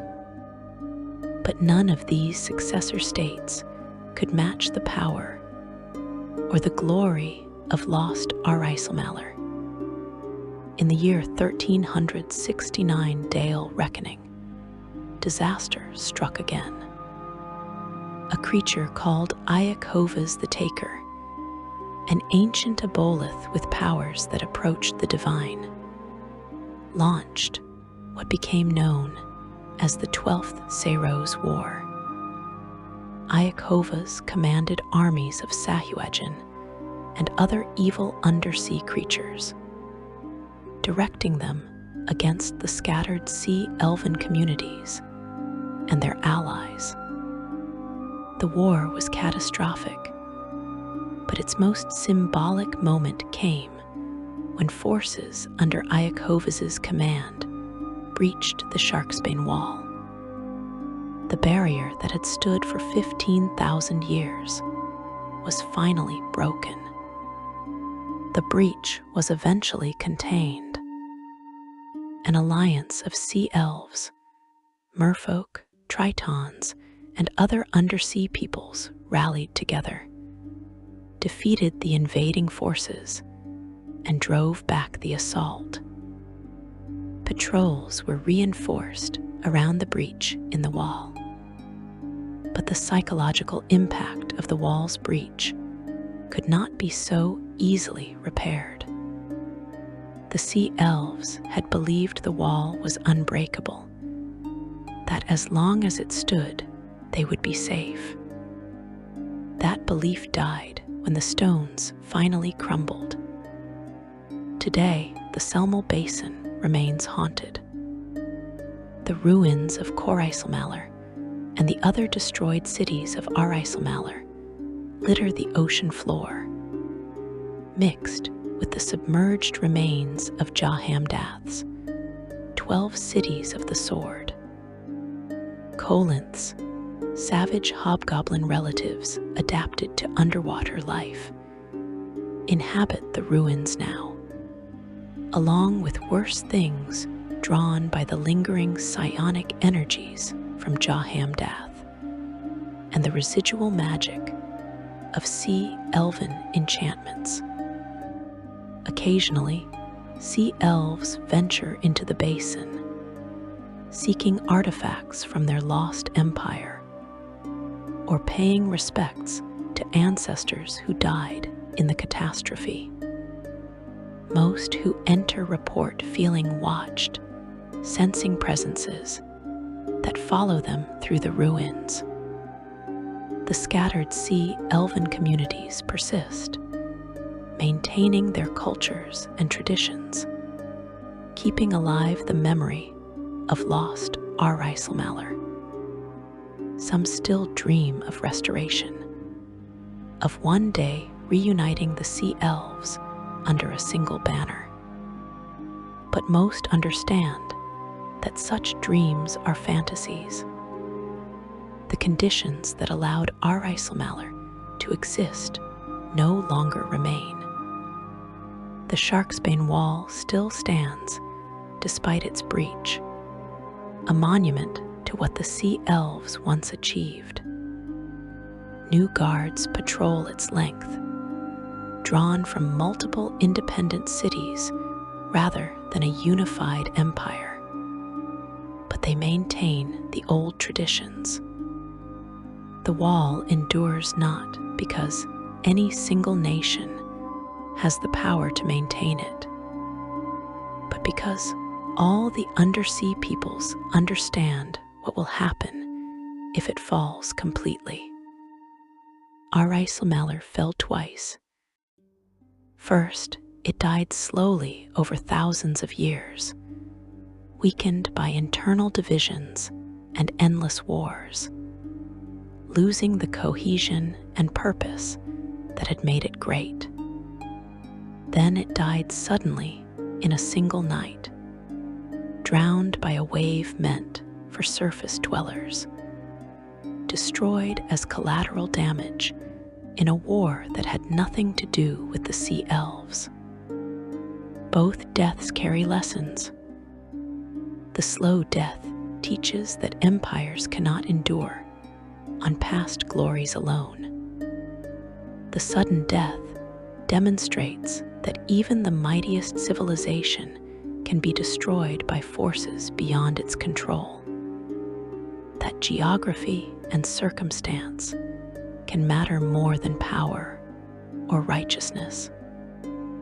Together, these lessons form the legacy of Arkhosia, written in ruins at the bottom of the sea of fallen stars, remembered by sea elves who swim through waters still haunted by the ghosts of their ancestors' empire.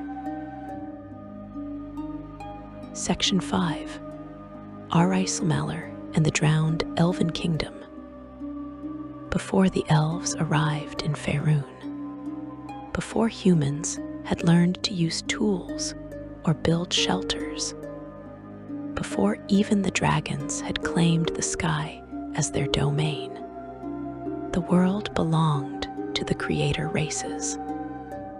These were civilizations so ancient that their ruins have crumbled to dust and been buried beneath layers of later history. Empires so thoroughly destroyed that even their names have been mostly forgotten. But among the creator races, one stood supreme, at least for a time. The Saruk, intelligent serpentine beings, who combined the cold intellect of reptiles with ambition and cunning, built the first true civilizations the world had ever seen. They dominated significant portions of Faerun for over 1,000 years, creating servant races through magical experimentation, building cities that made later kingdoms seem crude by comparison, and ultimately destroying themselves through the same pride and internal conflicts that would doom every empire that followed them. Tonight, we descend into the deepest layers of history, into the days of thunder, when scaled beings walked the earth and reshaped life itself according to their whims. The Sarok first appeared in the region that would later become the lands south of the Inner Sea.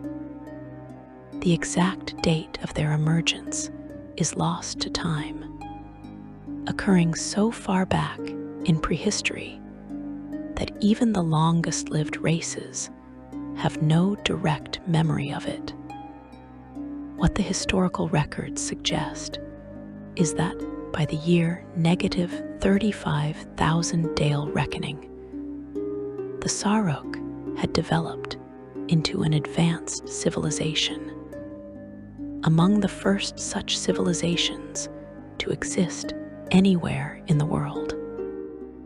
They had discovered metalworking, progressing beyond bronze to the smelting of iron and the creation of steel weapons and armor.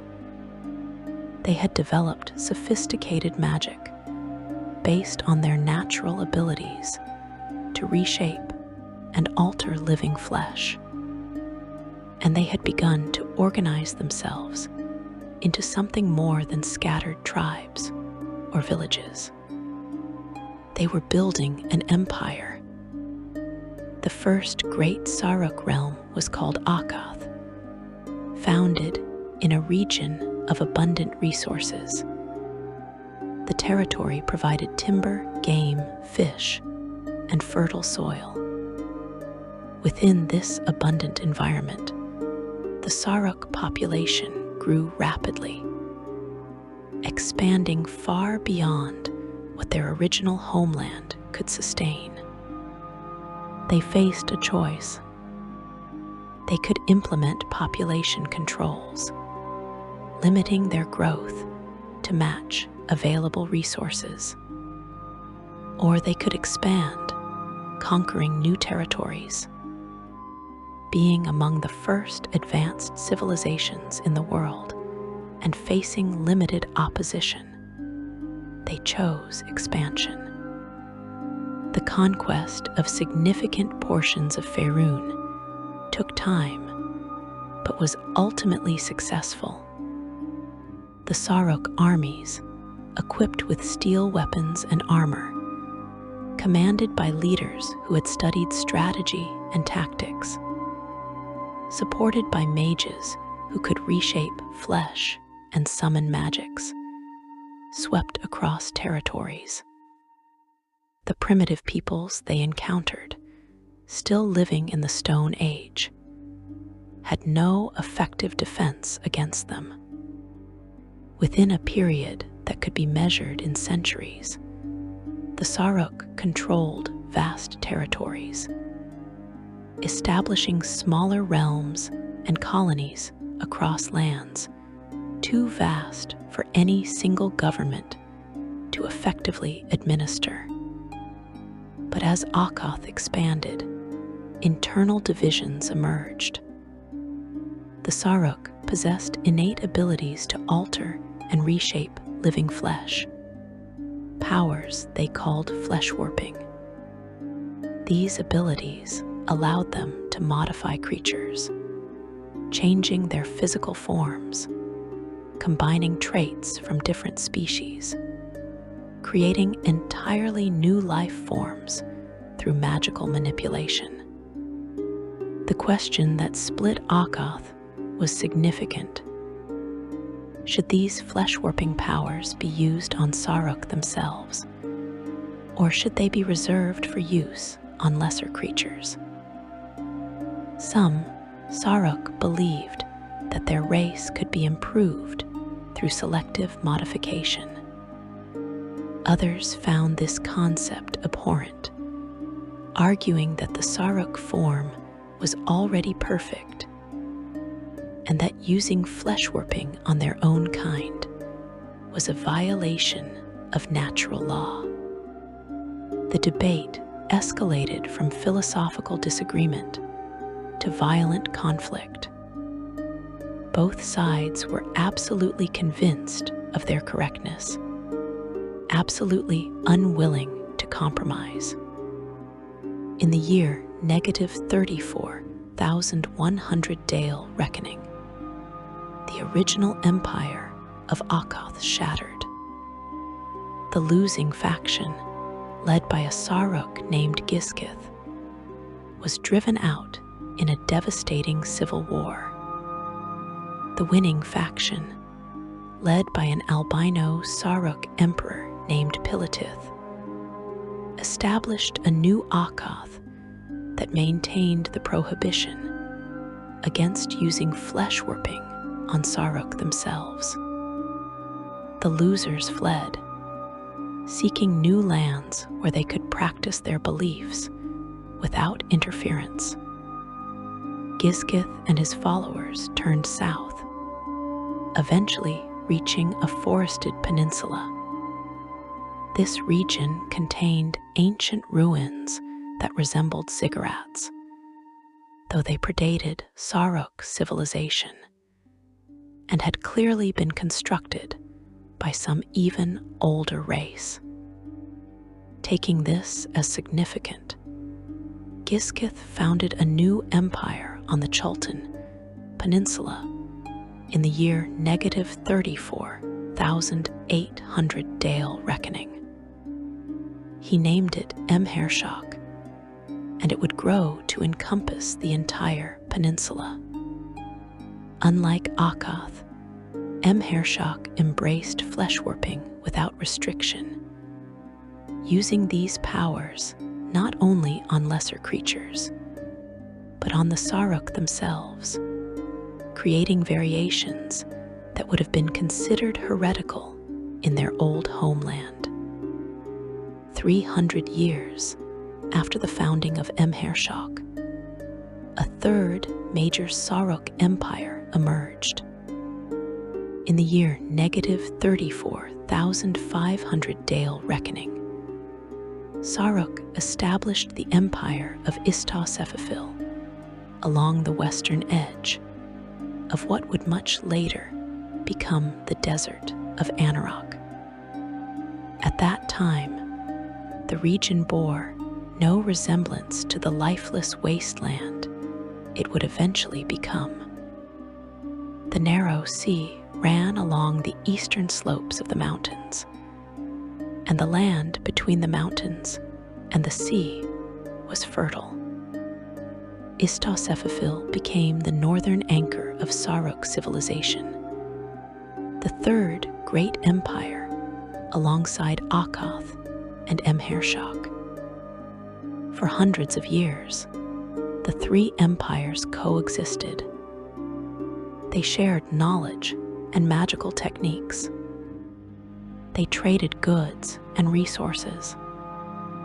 They coordinated their expansion into new territories. This period represented the zenith of Saruk power, a time when scaled beings ruled vast territories without serious challenge from any other force. But the Saruk were not content to simply rule over the primitive peoples they had conquered. They wanted servants who were more like themselves, creatures with scales and cold blood. Since such creatures did not exist in sufficient numbers, or with sufficient intelligence to serve their needs, the Saruk decided to create them. The first successful creations were the Asabas, the lizard folk, and the terrafolk. These races combined reptilian characteristics with roughly humanoid body plans, creating bipedal servants who were intelligent enough to follow complex orders. The Saruk tested their new servants carefully, ensuring their loyalty before entrusting them with significant responsibilities. Once satisfied, they began using these created races as personal servants, then as warriors, and finally as colonists. But the greatest and most significant of the Saruk creations came from Emhershok, the Saruk of the Chultan Peninsula, freed from the restrictions that governed Akkath, pushed their flesh-warping abilities to extremes. They began combining Saruk characteristics with human subjects, attempting to create a hybrid race. The early experiments were catastrophic failures, producing deformed creatures that died quickly or went mad. But the Saruk of Emhershok persisted, refining their techniques, learning from each failure. Their first significant success came with the creation of the Nagas, intelligent serpents with magical abilities. Encouraged by this achievement, they continued their experiments, eventually producing the Yuan-Ti, a race of human serpent hybrids that existed in multiple forms, depending on how much reptilian characteristic had been grafted onto the human base. The Yuan-Ti were intelligent, cunning, and loyal to their Saruk creators. They became the favored servants of Emhershok, elevated above all other created races. The process that created the Yuan-Ti also produced the troglodytes and numerous other races.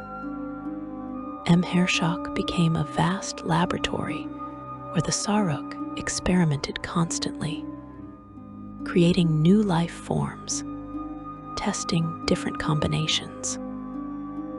Some of these experiments were driven by practical needs for specific types of servants.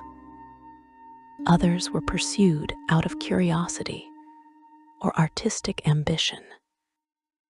The ethics of using sentient beings as experimental subjects does not appear to have been a significant concern for the Saruk. The being known as Mershok represents both an apex and a catastrophic turning point for the Empire.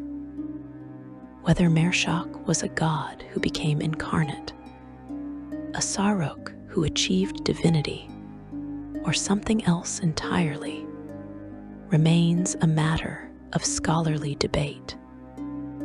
What the fragmentary records suggest is that Mershok pushed flesh-warping magic beyond previous limits. He augmented his own body to such extremes that he barely resembled other Saruk, becoming a being of terrible power. In this transformed state, he gained the ability to consume other creatures and merge them into new forms, accelerating the creation of Yuan-Ti, Nagas, and troglodytes far beyond what normal Saruk could accomplish. But transformation on such a fundamental level carries unpredictable consequences. At some point, Mershok's body began to destabilize. The being that had once been Saruk or God, or both, literally split apart, fragmenting into multiple creatures. At around the same time, the Saruk of Emhershok began falling into a deep slumber, possibly caused by Mershok's manipulation of powerful magical sources, though the exact mechanism remains unclear. One by one, the rulers of Emhershok succumbed to this unnatural sleep.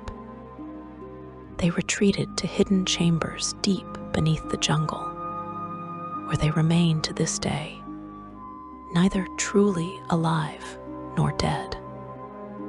With the Saruk sleeping, the Yuan-Ti became the new masters of Emhershok. They maintained the empire for a time, preserving Saruk traditions and continuing to worship aspects of the world's serpent deity. But they lacked the power and knowledge of their creators. The empire slowly contracted, losing territories that it could no longer effectively control or defend. The other created races dispersed into the wilderness, some maintaining primitive cultures, others devolving into savagery. The great cities of Emhershok were slowly consumed by the jungle. Akkoth, the first and greatest of the Saruk empires, survived the fall of Emhershok, but could not escape its own contradictions. The civil war that had fractured the empire in its early days had never truly been resolved. The philosophical differences over flesh warping remained, and new disputes emerged. In the year -33,500 Dale reckoning, Akkoth collapsed after extended periods of civil unrest. Many Saruk, exhausted by endless internal conflict, made the choice to leave the material plane entirely, fleeing to the outer planes. Those who remained found themselves without central authority, scattered across territories too large to defend. Istosefafil endured slightly longer than its sibling empires, but it too was doomed. The Northern Empire faced threats that Akkoth and Emhershok had never encountered. Strange creatures called Farim, terrible aberrations from deep beneath the earth, launched attacks against Istosefafil. The magical battles between Saruk and Farim devastated the land, unleashing energies that would have long-term consequences for the region's climate and geography. The Saruk of Istosefafil, pursuing magical power, made catastrophic errors that accelerated their empire's collapse. The exact details are lost, but the result was clear. The empire disintegrated. By the year -33,000 Dale reckoning, the age of the Saruk was over. The three great empires had fallen, destroyed by internal conflicts, magical catastrophes, and the impossibility of maintaining vast territories without the social cohesion necessary to govern effectively. The created races that the Saruk left behind spread across Faerun, but they never achieved the power or unity of their creators. They remained fragmented, tribal, more interested in survival than in rebuilding the empires that had made them. The ruins of Saruk civilization persist in the deepest, most forgotten places of the world.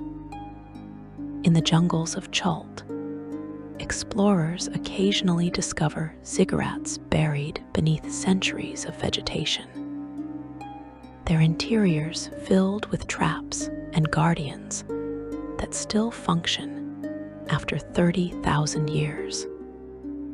The chambers beneath these structures sometimes contain sleeping Saruk, their bodies perfectly preserved, their minds locked in dreams from which they might someday wake.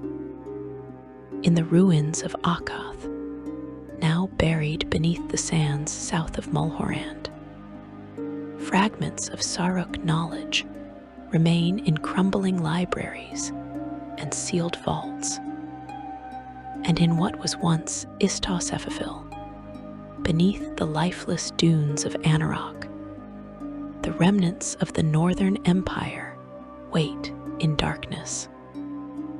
The Yuan-Ti remember their creators, though their memories have been distorted by tens of thousands of years. They maintain cults dedicated to Mershak and other fragments of the world serpent, conducting rituals intended to wake their sleeping masters, or to transform themselves into ever more serpentine forms. Some Yuan-Ti believe that the return of the Saruk is inevitable, that one day the sleeping beings will wake and reclaim the world. Others seek to become the new Saruk themselves, using ancient magics to transform their bodies until they transcend their hybrid nature. The legacy of the Saruk extends far beyond the races they created. They were among the first civilizations, among the first to build cities and empires, among the first to develop sophisticated magic and metalworking, among the first to face all the challenges that come with ruling vast territories and diverse populations. Every empire that came after them built on foundations the Saruk helped establish. The very concept of empire, of a single power ruling over multiple peoples and territories through military force and administrative skill, can be traced back to the days of thunder.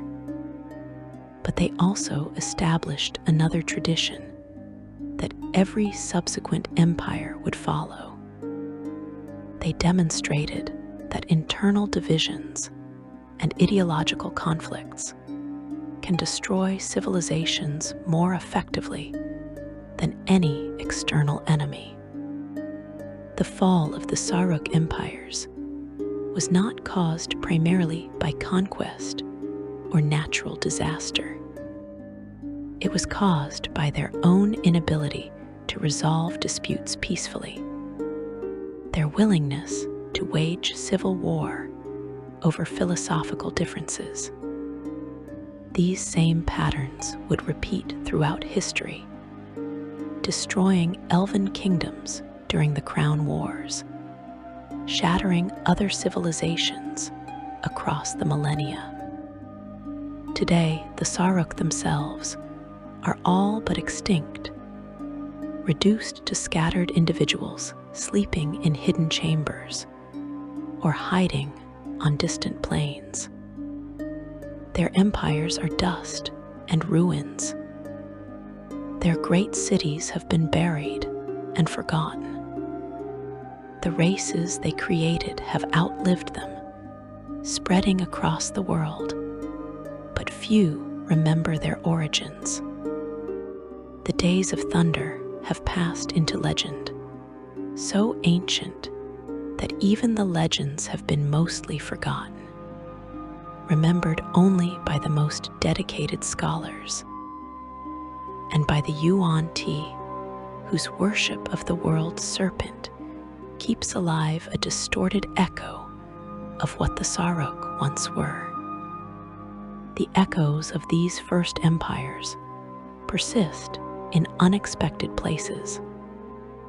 When surface dwellers discover strange ruins that predate the elven kingdoms, when they find artifacts of unknown purpose marked with glyphs in languages no living scholar can read, when they encounter creatures that seem to combine traits from multiple species in ways that nature alone could never produce, they are touching the legacy of the Saruk.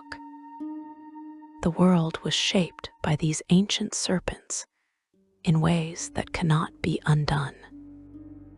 The very existence of intelligent reptilian races traces back to the days of thunder, when the Saruk ruled and reshaped life according to their vision. And perhaps in chambers so deep that no light has reached them in 30 millennia, the sleeping Saruk still dream, their bodies preserved by magics that transcend mortal understanding, their minds wandering through visions of empire and glory, and the world as it was when they ruled it. Some scholars fear the day when these sleeping beings might wake, when they might emerge from their long slumber and attempt to reclaim what they lost. Others dismiss such fears as fantasy, arguing that too much time has passed, that the world has changed too much. But in the deepest jungles of Chult, the Yuan-Ti conduct their rituals and wait for the return of their masters. In the ruins beneath Anarok, strange magics still pulse and flow, suggesting that something down there remains active after all these ages. And in the scholarly texts of the most ancient libraries, where history fades into mythology and mythology fades into half-remembered dreams, the warning remains. The Saruk were among the first, and what was first might yet return to reclaim its birthright, bringing with it the wisdom and the folly, the brilliance and the madness that built and destroyed the oldest empires the world has ever known. Thank you for joining me on this journey through the deepest shadows of forgotten history. We have walked through ruins where kingdoms once stood, witnessed the fall of empires that seemed eternal, and heard the whispers of civilizations erased so thoroughly that even their names have nearly vanished from memory.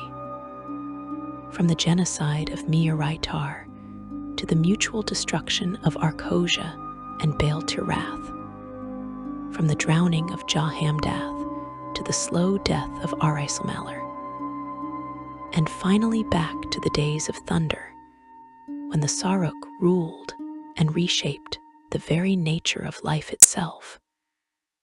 These stories remind us that nothing lasts forever.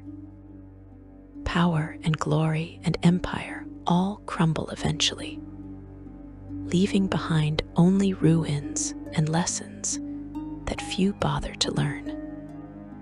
If you found value in these forgotten stories, if you appreciate deep dives into the lore that most histories overlook, please consider liking this video and subscribing to the channel.